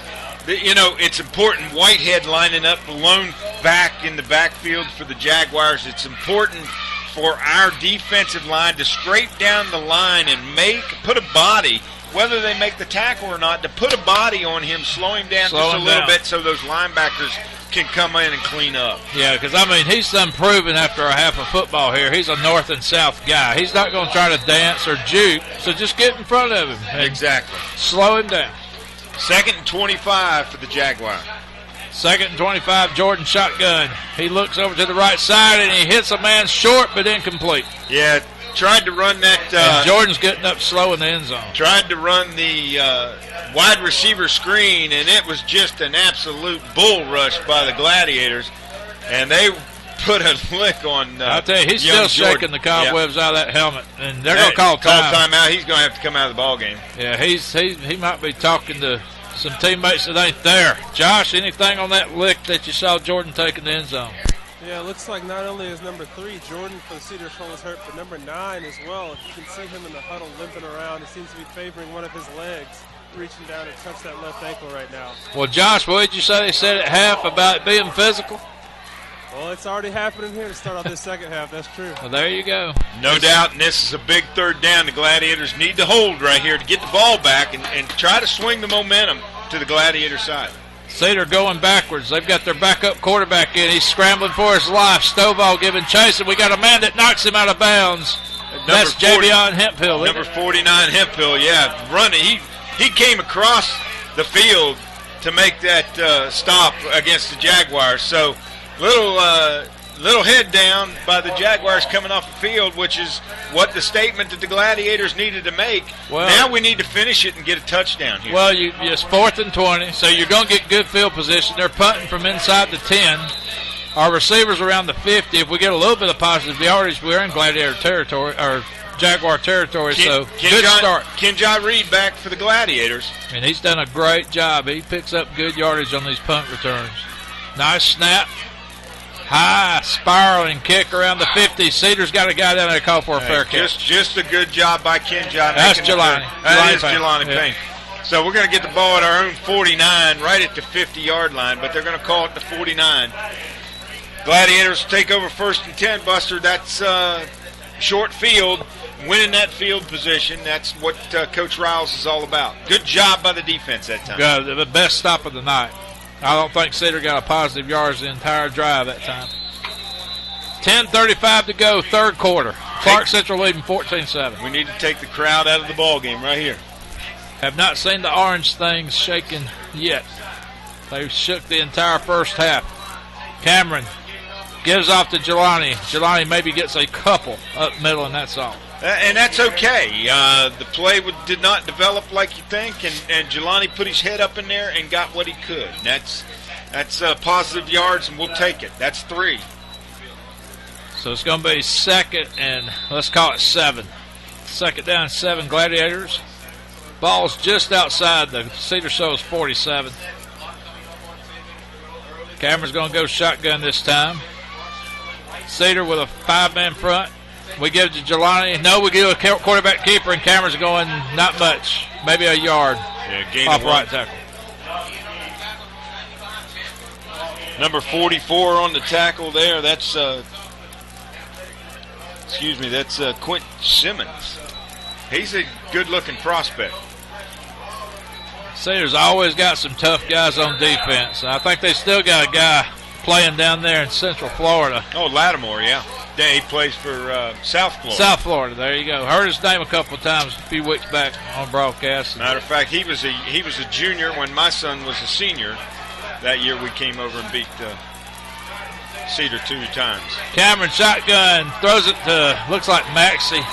And we try to run. No, that was the big tight end. I'm sorry, Anthony Smith. We try to run the screen pass there also, and Cedar Shoals with good coverage. So Gladiators cannot take advantage of this situation. We need to pin them deep. And now I think maybe for the first time tonight, Chuck, I see Max Germain in the punt for the Gladiators. Back deep for Cedar Shoals, number 9, one of their captains, Chris Middlebrooks. Well, you want Jermaine to pin them here now. We don't need it to go in the end zone. No bad snap. Jermaine recovers nicely. Nice punt. It's going to be fair caught around the 19. Yep. Okay. Would have liked to pin him a little deeper, but we'll take that, especially with this bad snap. He had to get that off the ground. It bounced back to him, so we're going to call procedure against Clarke Central on the play. So they may make us re-kick. They have to punt again. That's correct. Josh, what you got? Yeah, I'm thinking that Cedar Shoals will go for the re-kick here. I know they got a fair catch, and then they may want to try to get better field position right here as Clarke Central may re-kick this ball. I see the guys already coming back for that. So Clarke will be backed up to probably their own 45 to kick this one, I'm guessing. Well, now I would try to kick it at an angle and try to get a good bounce and roll. Well, to get the same field position you just gave up, go ahead and kick it in the end zone, I guess. Will they bring it to the 20 or the 25? If it goes in the end zone, it goes to the 20. 20, okay. And I think fair caught it on the 19. Uh-oh, Drico's look stamp. up. What's going on? We're doing something, Chuck. Never seen this. And Drico's looking to throw. He's got his man. Oh! It was there. Drico Statham tried to hit. Was that Jamel Israel? Jamel Israel, and he was wide open. Wide open. And just could not make the catch. You gotta like the play. Yeah. it was a beautifully called play. And confidence in your defense right there. Jamel just made a bad turn on the ball because he was open. There was nobody there, and he just got turned around and couldn't make the catch. So Riles digging into the bag of tricks. And Cedar benefits this time as they'll get the ball inside Clarke Central territory on the 48-yard line. 1st and 10, Jaguars. Jordan at quarterback, and he's got 3 guests in the backfield with him, and they give the big Whitehead. There we go. Good job right there. Good penetration by the defensive line. Damon Stovall getting a pad on him first, and then Cedric Armstrong coming in making the tackle. And Chuck, just an observation. Of course, after 9-10 games, you get a feel for this kind of stuff, but I thought it might be Whitehead wearing our defense down. I think Whitehead looks to be a step slower, maybe a little tired. Well, you got to, especially if he hasn't done this all year, he's doing something that he's, picking up those legs and putting them down, toting that ball is not as easy as people think. Jordan's going to do a quarterback keeper, and he's got yards. Jordan may go. One man to beat, and he runs out of bounds around the 17. Well, he saw Drico Statham coming for him, and he decided it's time to get out of bounds. Nevertheless, a pickup of about 30 yards by Darius Jordan down to the Clarke Central. They're going to put it on the 16. And there's the other side of going for it. Instead of punting the ball, now you're inside your own 20 playing defense instead of that play maybe getting them out to the 45. 1st and 10 Jaguars, and they're trying to tie this thing up. 7:42 to go in the third quarter. Jordan, and he's going to do a little play-action pass. He's got a man in the end zone. Pushed off. He pushed off the Clarke Central defender. No flag. And that's going to be a Jaguar touchdown. Chuck, I could have swore I saw two hands push our guy back into the end zone, but no call.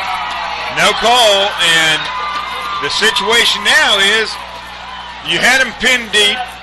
You got the ball back at the 50. You weren't able to punch it in, and now, boom, you've turned around and the ball game's tied. You've given them the momentum. You got the crowd back into the ball game, and they're going for an extra point tied up. Well, a big answer by Cedar to make it a 1-point ball game, and they're trying to tie it up with the extra point here. Number 99 for Cedar in the kick. Williams and it's blocked by the Gladiators. That was Zach Huberty to kick the extra point, and it was blocked. And I would have to guess probably Drico. He usually gets in there every time. Maybe Kayvon Williams in there. I'm not sure. So it remains a Clarke Central lead. I think it was Cedric Armstrong, actually. Josh, anybody on that block that you can see for us? Yeah, I had number 17, Drico Statham, with the block right there. So Drico Statham, I'm telling you, if you pull that young man's jersey up, Chuck, I bet there's a big S underneath that jersey. He has definitely been this, that, and a bag of chips for the Gladiators in the last 2 years. He's pushing real hard for GITV Player of the Year, I can tell you that. Clarke Central leading by a slim 1-point margin, 14-13, 2012 Classic City Championship. We're coming to you live from the jungle in Athens, Georgia.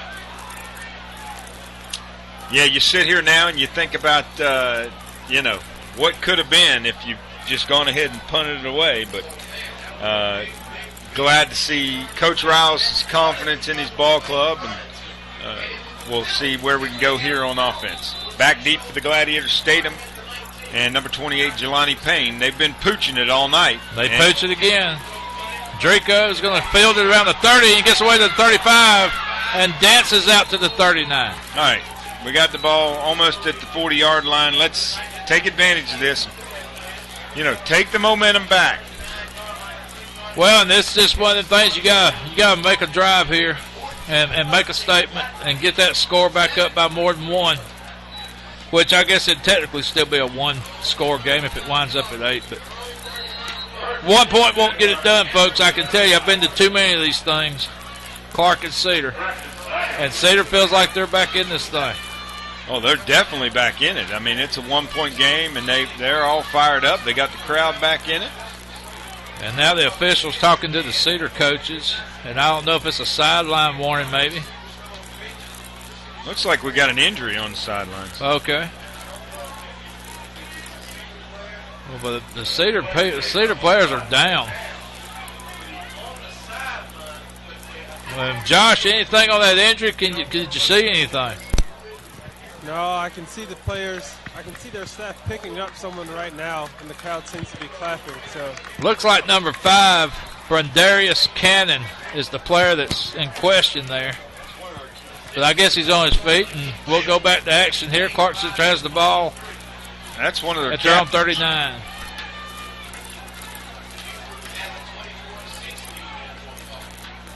So, Chuck, here we just need a long, sustained drive, do we not? I agree. Grind it out. Take the clock down and put some points on the board to get the lead. Cameron, play action. Looks to the left side. Looks like he got a receiver over there around the 48-yard line. I tell you what, that is just a tough throw to make all the way across the field like that on an out pattern. And that's senior Amir Williams. Yep. And I'm telling you what, that's 2 incredible catches he's made diving away from the play, going to that far sideline tonight. Big catch right there, yeah. It's going to make it 2nd and a short 2. 6:53 to go, third quarter. Clarke Central leading by 1, 14-13 here at the Jungle. Cameron gives to the up back, and that looks like Baylor Ward. Baylor Ward, yep. And he rumbles for a good 9, maybe 10 yards. Yeah, he was tripped up by, looked like number 95 for the Jaguars. Chandler Bosquet. So Gladiators knock out a quick first down here. Move the chains. We're in Cedar territory. We're on the 44 of Cedar. 6:32 to go in the quarter. We give to Jelani. He dodges a tackler. He dodges another, and he's wrapped up around the 37-yard line by Cedar. Brought down by number 13 for the Jaguars, Tracy Arnold. Yeah, he broke a tackle early behind the line of scrimmage. That was a good run.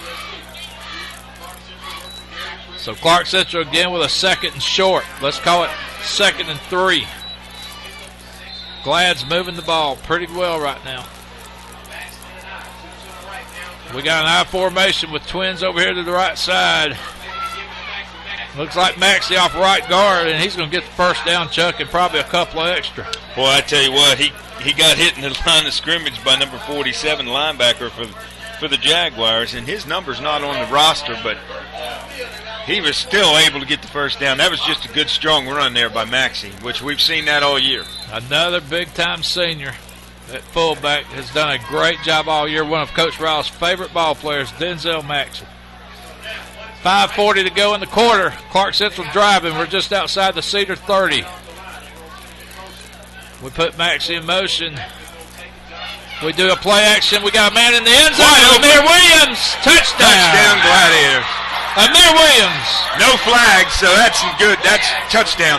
So a birthday present for number 9, Amir Williams. Touchdown here in the Classic City Championship. A big answer right there, Buster. Let's get the extra point. Now, that is nothing you can take lightly. We got to get this extra point. Well, we got a 7-point lead, 20-13. We're trying to extend it to 8. That'll put just a little pressure on Cedar's offense. Cedar really stacking that line like they're coming in, and they got in there, and they roughed up the holder. That's going to be a flag. Yeah, that's a flag. That'll be a personal foul. And looks like number 30, is it 27 or 37 maybe for Cedar here? And that'll be assessed on the kickoff, so we should be able to pin him in the corner down. I know Coach Riles does not want to kick it in the end zone. He wants to put it down inside the 5 in the corner and let the kick return team do their job. Well, the extra point's good. That makes it a 21-13 game, 8-point spread here. 5:22 to go in the quarter. And I'm sure the Gladiators will be kicking somewhere, maybe close to the 50. Let's see where the refs spot it. Big play for the Gladiators. A big drive followed by a huge penalty. And that's going to put Cedar on a long field again, Chuck. Yeah, here we go. We've got another situation where the Gladiators need to take advantage of this and keep them pinned deep.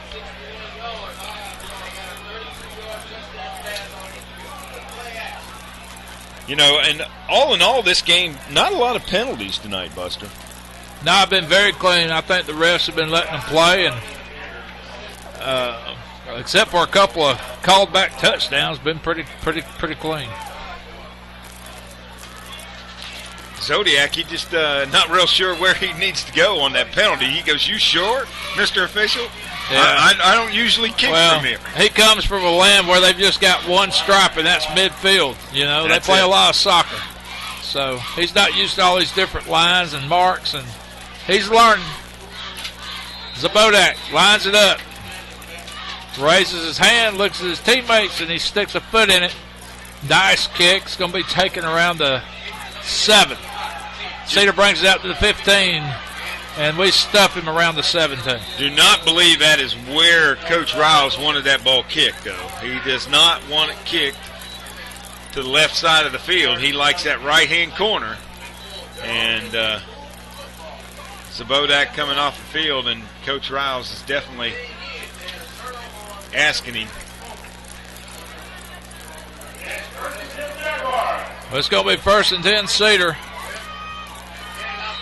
on the 17. 5:13 to go here at the Jungle in Athens, Georgia. Cedar Shoals, home of Cedar Shoals Jaguars. The Over on the east side. Jaguars have been able to score on some big plays and to move the ball on big plays. The Gladiator defense has got to tighten up. And here he goes again. Oh, we got Ball's a on the ground. Let's fumble. see. I think Cedar may have gotten on it. Clarke sent. Oh no, Cedar Shoals. I think the second guy for Cedar came in late and got on that thing. I tell you what, Jordan is carrying that ball. I don't know if he's carrying it loosely, but he is definitely taking some shots. Well, he's getting good yardage with that quarterback keeper. That's the first down. They'll move the chains. Ball's out to the 27. Call it maybe the 28.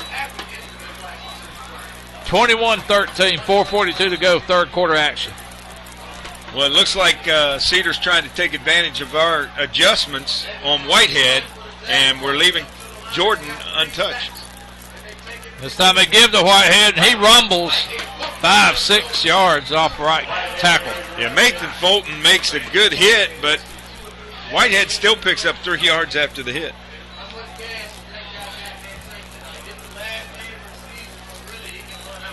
It's going to make it 2nd and let's call it 4.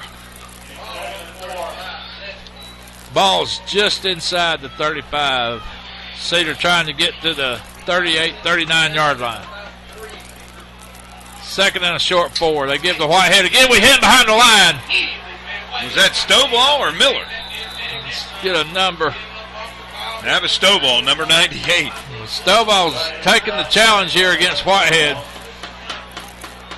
And for this half, that's Stovall 2, Whitehead nothing. And you were talking earlier, you know, it looked like he might be slowing down. Well, when you take those shots to the thigh like that from a big man, let me tell you, it takes a toll on the legs.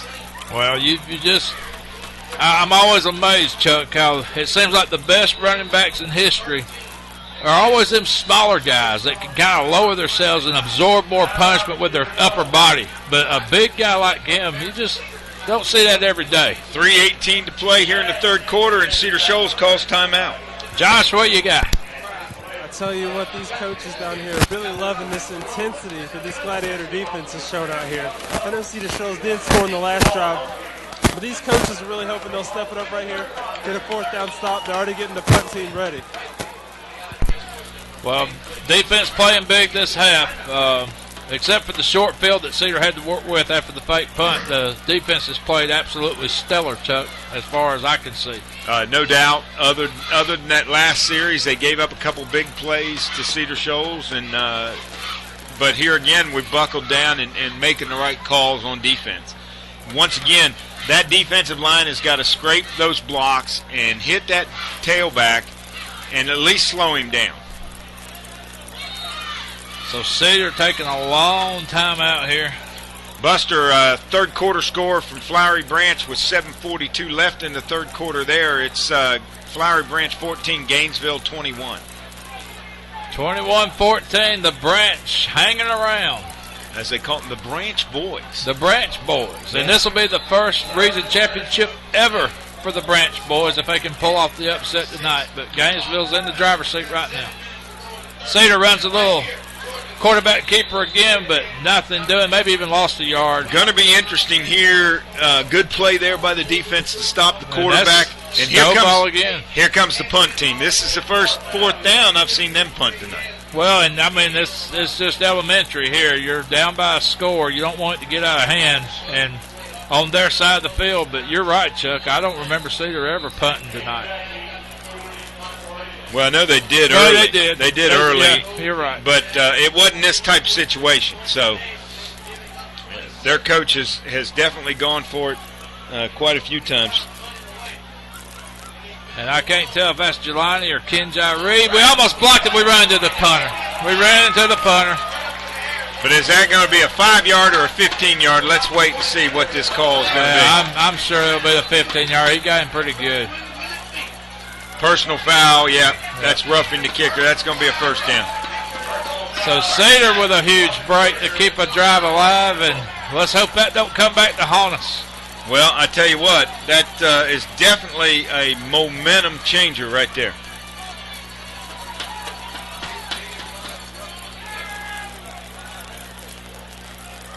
So Cedar gets a first down out here to the almost their 48.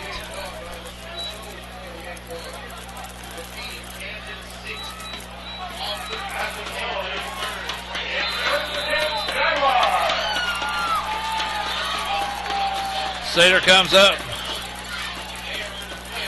It looks like number 17 is the quarterback now for Cedar. That'll be Santonio Halls. And he gives to Whitehead, and Whitehead bulldozes for 4 or 5 yards off left guard. Still hitting him at the line of scrimmage, but the big man is able to get 4 or 5 yards. It's just amazing how much he's a bull. He is just a huge bull. Big guy, man among boys. 2:08 left here, now 2:04 left in the third quarter. It's going to be 2nd and 6 Jaguars. They're on the Clarke Central 47. Again, I'm not sure if Jordan's in there.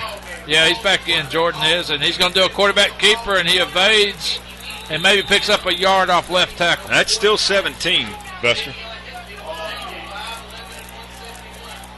Santonio Haas. Okay.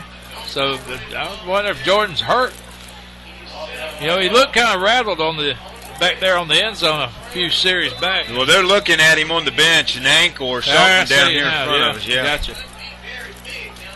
So Santonio Halls, the signal caller here. Big third down right here, Buster. Shotgun formation. 3 receivers to the right side for Cedar. 1 over here to the near side. Why do you abandon your running game? Halls looks right, throws a rifle, incomplete, hit 2 Cedar receivers in the hands till it finally falls to the ground. All right, what's Coach Davis going to do here? Is he going to punt or is he going to go for it? It looks like he's bringing the punt team in.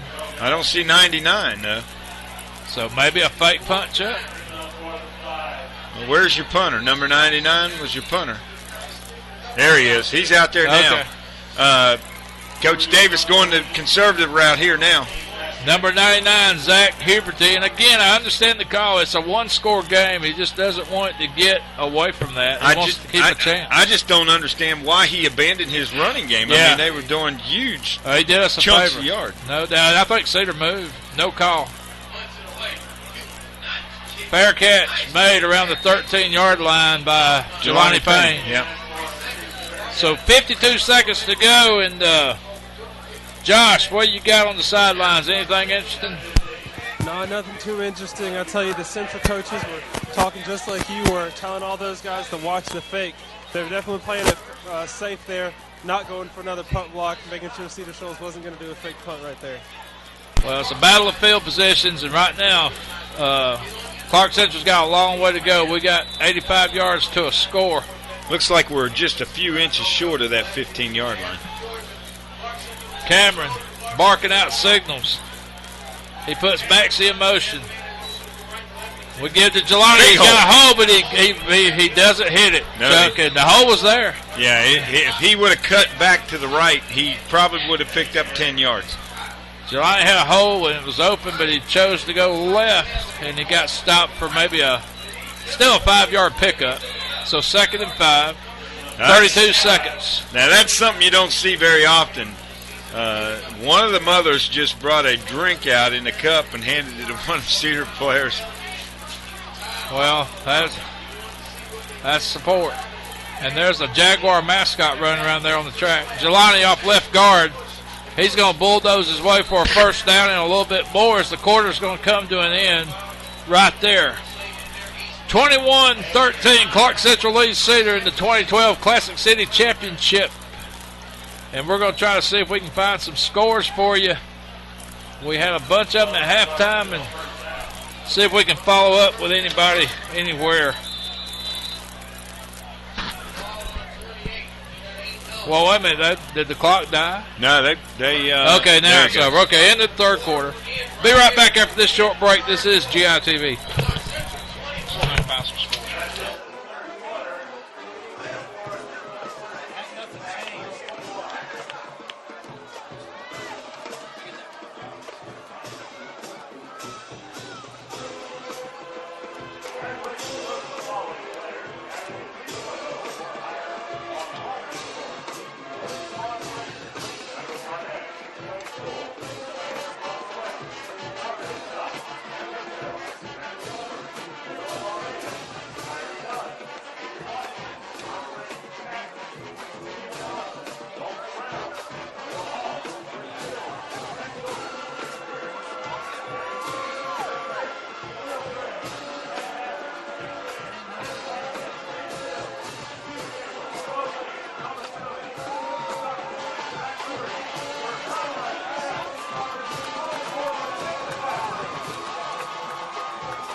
All right, we're back here at Cedar Shoals High School. The battle, the Classic City Championship between the Gladiators and the Jaguars. Back here at the Jungle, and Chuck, it's everything a Classic City Championship can be. It's a one-score game going into the fourth quarter. Been a very bruising game, a lot of big licks, a lot of big hits. Special teams has been huge. I didn't expect anything less between these two teams. No doubt about it. Every time these two get together, it's always a classic. And once again tonight, no different. Of course, Gladiators, and they're back on the offense. First and 10 from the 27. Cameron puts Denzel Maxey in motion to his right, and we give to Jelani. He's got a little bit of a hole. He hits the seam, but he's dragged down from behind, but not before a nice gain of 8 yards. Yep, we'll take that on first down every time. Good blocking out there by number 2 for the Gladiators, Jamonte Smith. Some updated scores. East Paulding 23, Alatoona 0. It looks like we're heading to Dallas, folks, if you're a Clarke Central fan. And we're probably going to be playing those East Paulding Raiders at what they call the Boneyard. And it's a powerful team over there. Big time. They play big time. They play big boy football. 11:23 to go here in the quarter. Cameron with a high formation gives the Maxey off right guard, and he gets the first down and a few more. And at this point in time, Buster, Coach Riles is wanting to move the chains, use the clock. Another big game down in South Georgia, Bainbridge, all over Lee County, 42-14. That game's late in the third quarter. Halftime score, Mays 7, Tucker nothing. How about that now? I'm telling you what. Tucker will really be disappointed if they lose tonight. And Tucker's projected to be the team in the second round of the playoffs in our bracket. If we get past East Paulding, or if East Paulding gets past us, we're projected to play Tucker. Of course, the third quarter score, I'll wait here just a minute. We get Jelani. He gets away from a tackle. He's got some room, 50 to the 45, 44-yard line, Jelani Payne. That's good for another first down for the Gladiators, brought down by number 10, Lakeith Brown for Cedar Shoals. Of course, third quarter score with 4 minutes to go from Flowery Branch. Flowery Branch 14, Gainesville 28. 28-14. Looks like Gainesville's up marching those big red elephants to a region championship. Tell you what, Buster, if we can take 6 to 7 minutes off the clock here, put some more points on the board, play good defense, the Gladiators can take this one home. Cameron drops back. He's looking. He fires across the middle, complete. Wide open. Cameron Johnson has just fired a strike to Jamonte Smith. Touchdown. Gladiators. No flag. Oh, we got a flag down now. That was a late hit. Is that on Amir Williams? No, Amir's on the ground. Yeah, I mean the hit. He's holding his hand. Something happened. Let's see what the refs call here. That's against the Gladiators. I did not see what happened. I didn't see that flag coming until late. Josh, did you see anything on that play? Yeah, they are calling a block in the back right there on number 9, Amir Williams. The ref was trying to pull up the flag earlier, couldn't get it out of his pocket. Took him a while to pull it, but I did see the block in the back on the play. Not even sure if it was necessary as he was already past him getting toward the end zone. So Amir obviously was on the ground in disgust with himself, and that's a big one, Chuck. Backbreaker. Now that's a spot foul, so the Gladiators will still have the first down and have the ball at the 21-yard line.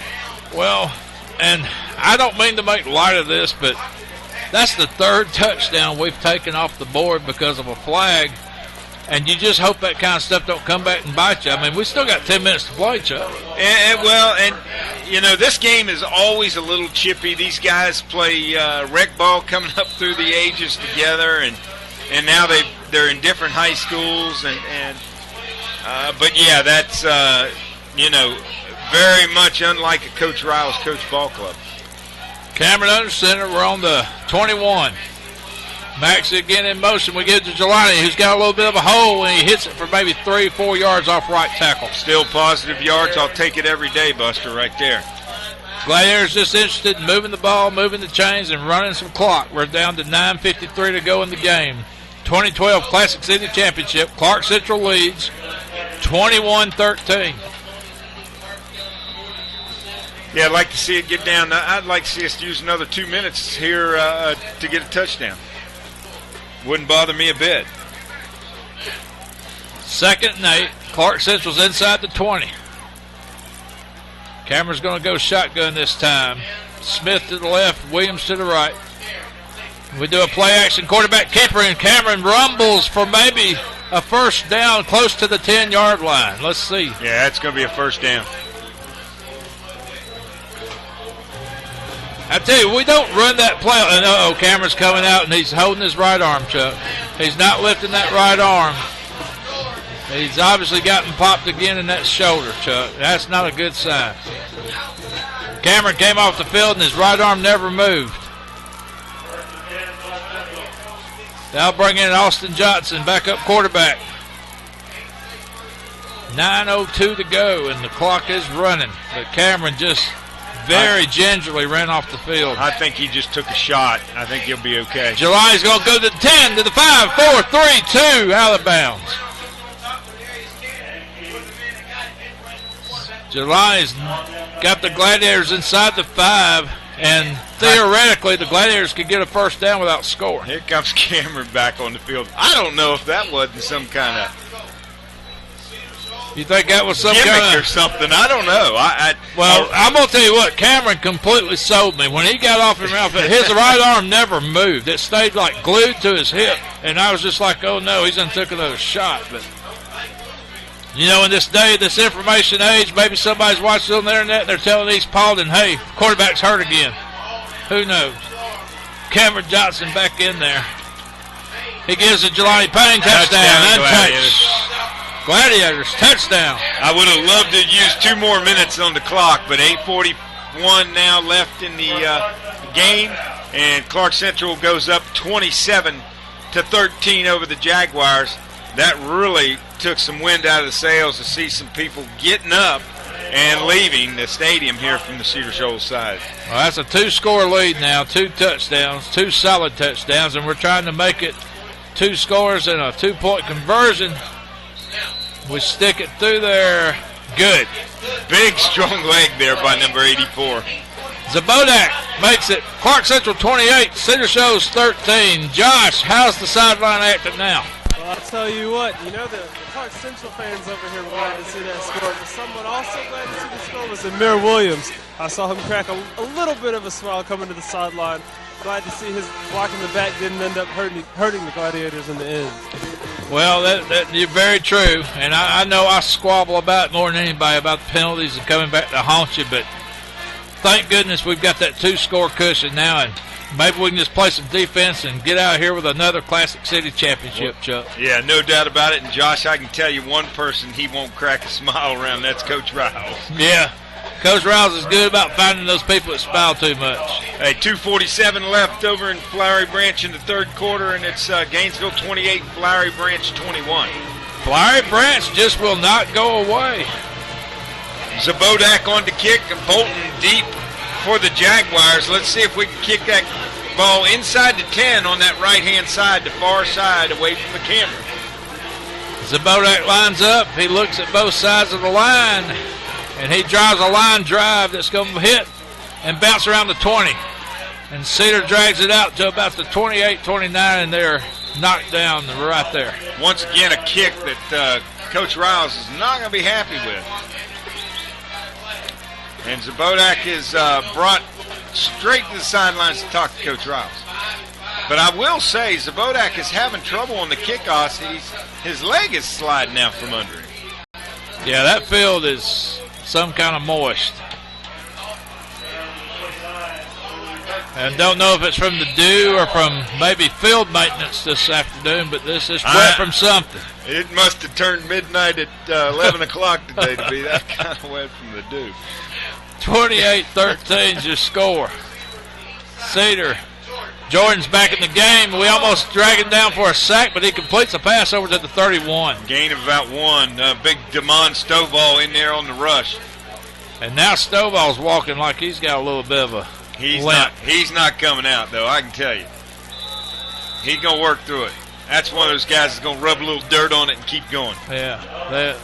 Those are the guys I like, the ones that rub a little dirt on it and keep on going. I hate to see that young man graduate. He has been so much fun.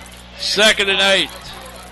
And we get Whitehead, and Whitehead's going to go around left side, and he falls for about 14 yards and a first down for Cedar. You know, Nathan Fulton had him in the backfield and just ran right by him, and Cedric Armstrong. And it may be the illusion of this guy's size, but I'm just pointing out what I'm saying. I'm trying to be very descriptive. But does it not seem like he's getting 5 yards in 2 steps? Yeah, there's no doubt. It's just 2 steps, 5 yards. 2 steps, 5 yards. The guy's humongous. Big man lumbering. First down, Cedar. They're out to the 43. Jordan rolls right side. He's got a couple of receivers, but we got pressure on. And they fumble the ball. I think Cedar's got it. No! Clarke Central, Cavante Bug on the recovery. Bug got that fumble. And I tell you what, again, Chuck, you talked about it earlier, Jordan toting the ball the way that he does. And we used to call it back in the day a loaf of bread. That's exactly right, Buster. And it just got fumbled. And there's a flag. Let's see what the flag is. 7 points of pressure when you're carrying that ball holding against the Jaguars. That's going to be turned down, and the Gladiators take over 1st and 10. Well, big momentum swing there. I mean, Clarke's already got a 2-score advantage, and now they can really put it on ice here with 7:32 to go and another scoring opportunity inside Cedar territory. Ball's inside the 35. No, they're going to place it at the 37, Buster. Okay. They were just leaving that ball down there from where Bug left it from after recovery. Boy, he got in there quickly, though, and ripped that ball out of that pile because there were Cedar Shoals kids everywhere. Clarke, 1st and 10. Johnson shotgun. He moves Jelani behind him. Now he's up under center. We give to Jelani. Jelani's just breaking tackles and going for about an 8-yard gain off right guard. And that was just kind of that stop and shake and bake stuff. You know, it wasn't really a run, just a dance. We got the officials conferring here about something. Whistle blow dead there. Let's see what they say. Procedure against the Gladiators. Well, and I just think we need to give a big hats off to that offensive line for Clarke Central tonight. Big DeMario Price, Alex Bryant, Tucker Crumpton, center Deshaun White. Guys have just been fighting their butts off tonight and opening up some holes and keeping the Cedar defense at bay. Buster, I think you need to give them a big round of applause for the whole year because they have definitely made great strides, that group, as undermanned as they have been all year. Well, and it's like they've been playing different positions every week because of either injuries or stuff that just, you know, they fell victim to all season long. I think Coach Riles said it best at one of the Coach Riles shows that we've broadcast one week. He said he ain't had the same lineup for the same game none this year. That's correct. And I remember quite a few ball games that we've looked out there, and that offensive line has been like musical chairs. I mean, they're playing all over the place. Well, after all the conversation, it looks like Clarke Central's being moved back. Again. It's 41. We got ball sitting just outside the 41. 7:12 to go in the game. 28-13 our score. Clarke Central leading by 15 here at the Jungle on the campus of Cedar Shoals High School. Josh, what's the referees talking about? Big delay here. Yeah, it looked like there was a little bit too much talking going on between one of the Clarke Central assistants and that ref. He seemed a bit upset with the Clarke Central assistant. It looked like he threw a personal foul on him. And now they're asking him to leave the field, it appears. Well, mercy. So Clarke Central coach getting assessed a penalty here, so that's on the bench. That would be an unsportsmanlike conduct. And that's going back to Glad's up and past the 50-yard line. So, and I think, Josh, you said he was asked to leave the facility? Well, no. He didn't tell him to leave the field. I think he was just telling him to back up some more right there. Oh, I got you. In other words, not another word. That's probably what the ref said. So, big change of events here.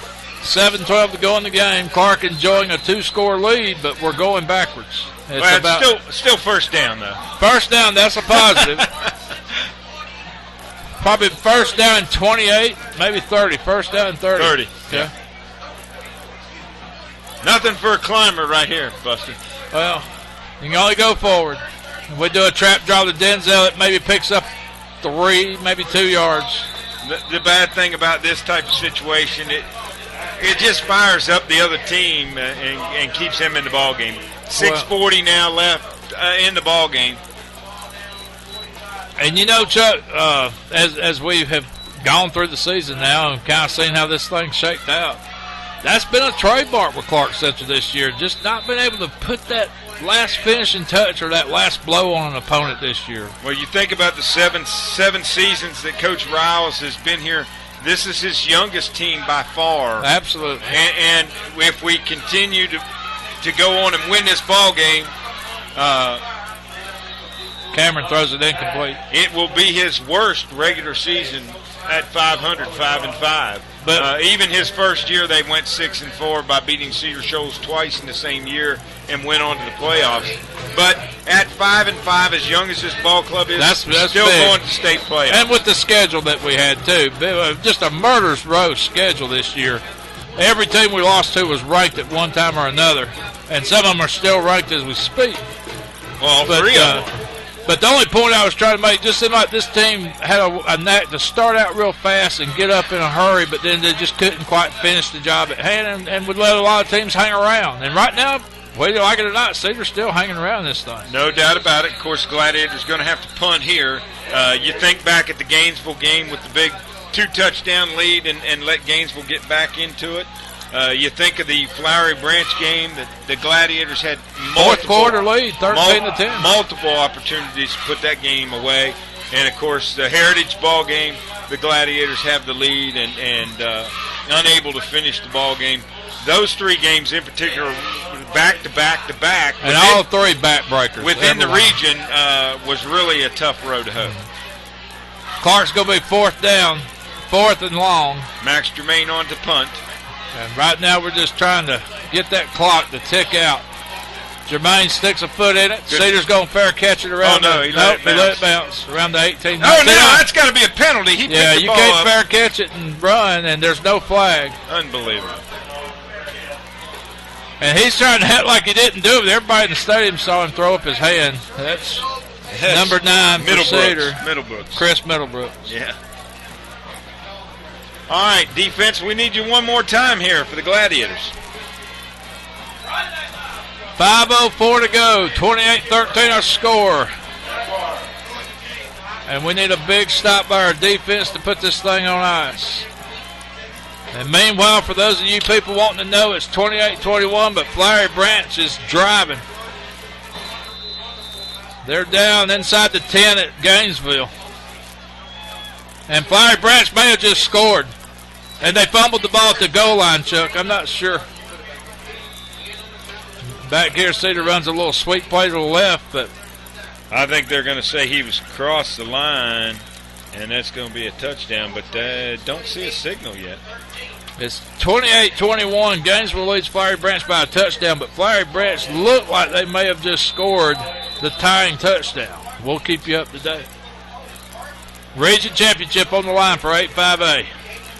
Cedar throws a pass out here to the right, and man, what a lick. Chica Newcomb just made a great play there on. I'll tell you, Chica's been doing that all year. On the wheel route, and he was reading it all the way. 4:17 to go in the game. That was a big second down stop right there. Makes it 3rd and long, 4:11 to go. 3rd and 9. Jordan scrambling, gets a little room and comes out here to the right side. He stiff arms a guy. I don't know, Chuck. It's going to be close. I think he's got enough. They're going to mark him out around the 29. He needed to get to the 29. Let's see if the referees they automatically say first down. Yeah, first down. So Cedar will keep the chains moving. And we can't update you on the Gainesville game yet. Gainesville's got a player that is injured and on the ground at the goal line. But we will try to give you an update as quickly as possible. They gave him the touchdown, and so that it was good. So 28-27. And now they give it to Whitehead again. And, man, this time looks like Nathan Fulton introduced himself to Mr. Whitehead. And Kayvon Williams. Both of them made a real hard lick here. 3:40 to go in the game. Still picks up 2 or 3 yards, though. It's going to make it 3rd, and let's call it 6, maybe 7. Well, now it's 2nd down. I'm sorry. He's feeling the side of his head, too. I tell you what. Jordan pump fakes and throws, and we got Jamel Israel in the coverage, but the Cedar guy out-wrestles him for the ball. That's number 9 for Cedar, Chris Middlebrooks. Yeah, he just went up and got that one. That was a great play by Middlebrooks. And I tell you what, that was Jamel Israel's ball, but Middlebrooks, he just out-wrestled him. He jumped in the air for about 3 yards, just went up and got it. So Cedar driving, they're inside the 40, don't go away. 3:17 to go. Cedar only 2 scores down, and they're inside the 40. Jordan rolls left. He's got a receiver over in the flat, complete. And the guy loses his footing and falls around the 30. And he fell down inbounds, too, so the clock is going to continue to run. 3 minutes to go in the game. 2012 Classic City Championship winding down, but Cedar not going down without a fight. They're on our 30. 2nd down, maybe 4 for a first. Clarke Central clinging to a 15-point lead, 28-13. Jordan gets the ball off. He throws it down the middle, wide open. That's Middlebrooks. And they're saying touchdown. I thought he fell short, but they're going to call it a touchdown. And just like I said, don't go nowhere. Cedar has just scored on a home run ball down the middle of the field. It's now 28-19, and you got to kick the extra point, Chuck, to give yourself a chance, don't you? You don't go for 2 here, right? I would think so. I will tell you, Jordan completed that pass, but he almost got decapitated. I'm here to tell you, that is a shot. Cedar, and we know them too well, they will not go laying down. They're fighting to the end, as they always do. 28-19, we got a man in there but could not knock it down, and they kick it through the upright good, and it's a 1-score game.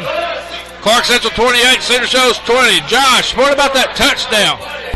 Well, they laid a huge hit on the quarterback, as you saw, but Middlebrooks seemed to be wide open in the middle of the field. I'm not sure if there was some miscommunication there on the play call, but the Clarke Central safety seemed to be looking totally elsewhere than that wide receiver Cedar had.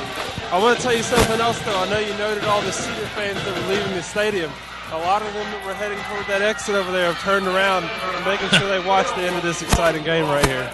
Well, Josh, I can tell you from being a part of this rivalry for going on now, that's about 32 years in my life, you don't ever leave a Clarke Cedar event early.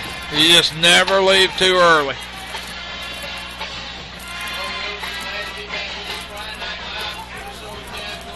No doubt about it, Buster. This is always a ball game between 2 teams that is just never it doesn't end until the last play of the game, and these two teams never give up. They always fight to the end. There's no doubt about it in my mind. Well, 28-20, and I'm going to tell you what, 2:26 is a lot of time. You know, that, I'm looking at the scoreboard, Chuck. Does Cedar not have any timeouts? It looks like a 5. It does look like I think that's 2, though. Okay.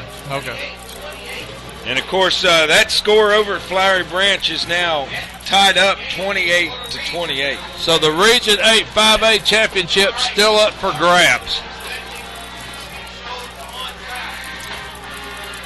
All right, here we are expecting the onside kick. And Cedar's going for it. They kick it 10 yards, but we follow it. Great job, Clarke Central, on the onside recovery. That's huge. Jamel Israel, number 5. Well, special teams are a key. There's no doubt about it. Coach Riles does a good job every year on special teams. Of course, the big mistake tonight with the roughing the punter. So at this point in time, we've got 2:26 left in the ball game. And Clarke Central has the ball at the 50-yard line. So just a couple of first downs here and kill the clock, Buster. So Cameron Johnson under center. Jelani Payne to lone setback. We just did a couple of first downs. Jelani up the middle, but he's met immediately, thrown behind the line. That Cedar defense is coming out, fired up and playing good football right now. That tackle was by number 10 for the Jaguars, Lakeith Brown. Also in on the play, number 44, Quint Simmons, who you've called his name an awful lot tonight too, Chuck. And the timeout called on the field. I didn't catch who called that timeout, Buster.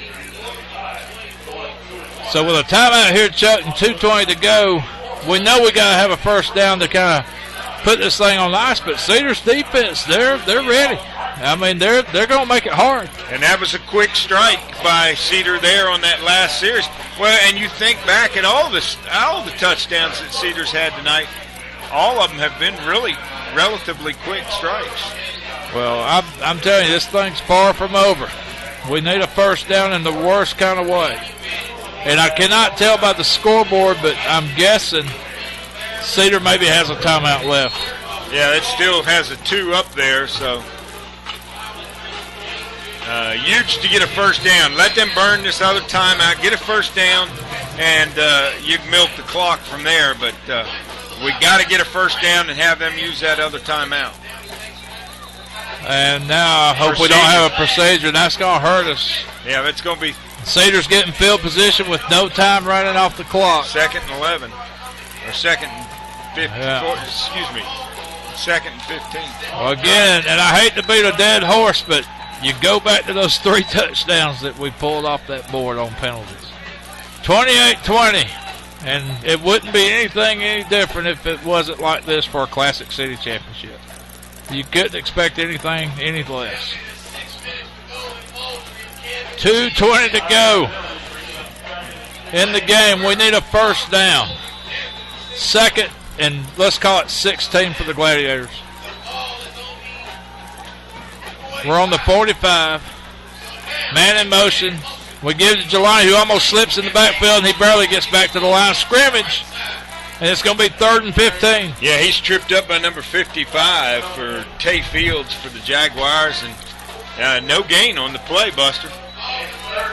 So the clock slowly moving. We're inside of 2 minutes. 1:59, 1:58. We're standing on the line. Well, Coach Riles has always got that stopwatch on the sideline, so he's going to use as much of this clock as he can. Cameron under center. But you definitely do not throw it in this situation. We do a play action. Cameron pump fakes, and he's going to call his own number. Going to play a little safe play here, and Cameron's just trying to run some clock and goes down around the 46-yard line. 129, and Cedar Shoals looks like they're going to call timeout. So 129 to go, and we're leaving it up to the defense here, Buster. Well, it ain't just that, but you did a big punt now. I mean, you don't want a run back here. You don't want nothing to break down on kickoff or punt coverage. Josh, what are you sensing down there on the sideline? Any tension now? Yeah, there was definitely tension referring to those timeouts that Cedar had to use. You could see Central was trying to run down as much clock as they could. I think Cameron played it safe right there, not getting rid of that ball, didn't have anyone open. So get a punt right here and just got to play some defense. Well, we've been asking them to do it all night. To be honest with you, we've been asking them to do it all year, and we need the defense to step up one more time. Clarke Central shooting for their 5th straight Classic City Championship. Cedar Shoals trails by 1 score, a touchdown and a 2-point conversion. It's 28-20. I don't want to jinx us, but I have not liked the snaps here tonight, Buster. Well, so far so good. Let's see what happens here. It looks like Max Germain will be doing the punting. Good snap. Good kick. Nice spiral. It's going to fall around the 30, but take a Cedar Shoals bounce, and a Clarke Central man touches it around the 32. Boy, it could have gotten a better bounce there, but we'll take what we got. Well, it's a good thing Kayvon Williams got a paw on it, because I'm going to tell you what, the way that thing bounced and the way the Clarke Central coverage outran it, a Cedar guy could have picked that thing up on the hop and took off. No doubt. No doubt. So Cedar Shoals with 1:17 to go and no timeouts. No timeouts. They've got to go exactly 70 yards. Ball is sitting right on top of the 30-yard line. Quarterback sack would be huge in this situation, Buster. Darius Jordan, shotgun formation. Cedar's in a spread. They put a man in motion, number 22. Reverse. They're doing a reverse pass, but we got pressure on him. And it's complete to number 7 for Cedar, and that's Quentin Hall, but we hit him hard. Nathan Fulton on the cover. That's going to stop the clock to move the chains. 1:06 to go, Buster. 1:06 to go. 28-20. Chains are set. The clock has started. 1:05, 1:04. Shotgun formation again, Cedar. They got the big running back Whitehead, but I did not expect to see him touch this ball. And Cedar taking an awful lot of time. They don't have their team. They don't have all their players on the field. They only had 10. They throw somebody out there real quick. Oh, big mistake by Cedar. I tell you what, they ate up some precious time. A good, 15, 20 seconds, Chuck, from the time the ball was stopped on the last play. Precious seconds just dwindled away there. That's going to be 2nd and 10 on the spike ball to stop the clock. So 47.2 to go. Cedar's got to go 59 yards for a score. They need a touchdown. Don't let him get behind you right here, Buster. That's the play. Trips to the left side. Jordan looks. He scrambles. We've got pressure on him. And he tries to pump on the run, and we drag him down behind the line. And that's the sack right there that you need. It's 34 seconds to go, and they've got to get set up back across the line of scrimmage, and the clock is running. And if they spike the ball here, they go to 4th down. It's 3rd and 13, 23, 22, 21 seconds. Jordan, 3 receivers to the right side. He throws one down the middle. Incomplete. He was looking for Middlebrooks again, who's been his go-to guy, but out of his hands this time on the 40. 14.6 seconds. Nathan Fulton with the hit to knock the ball loose. Great play by the defense. And if you notice that time, the secondary they were going to let him make the catch, but they were 5 yards. He was not getting behind anybody. Well, I'm going to tell you what. This is the ball game right here, Buster. This is the ball game, and my hat's off to Cedar Shoals. They will not go away. They have fought us tooth and nail from the opening kickoff to this final play here. The Clarke Central stands are up and cheering. Darius Jordan, shotgun. There's the throw. Throws it high, looking for Middlebrooks. Intercepted. And Drico Stadium with the interception. How about that? How fitting is it that Drico Stadium makes that interception? The senior has done it so many times, and he comes up with a game-ending interception with 6.1 seconds to go. And I'm telling you, if you take that boy's jersey off, he's got a big S on that chest. Drico Stadium. He's our Superman. Well, here we go in the greatest formation the Gladiators know, the victory formation. Gotta love it. Been a Gotta long time love it coming. in the jungle. Coach Rouse has not got to run this as many times as he would like this year, but he'll take it tonight. Classic City Championship 2012 is over, and Clarke Central has held on. Buster, you gotta love it. Once again, the Gladiators, Classic City champions. 5 years in a row now, and we'll go on to what looks like, in all likelihood, the Dallas, Georgia, to play East Paulding.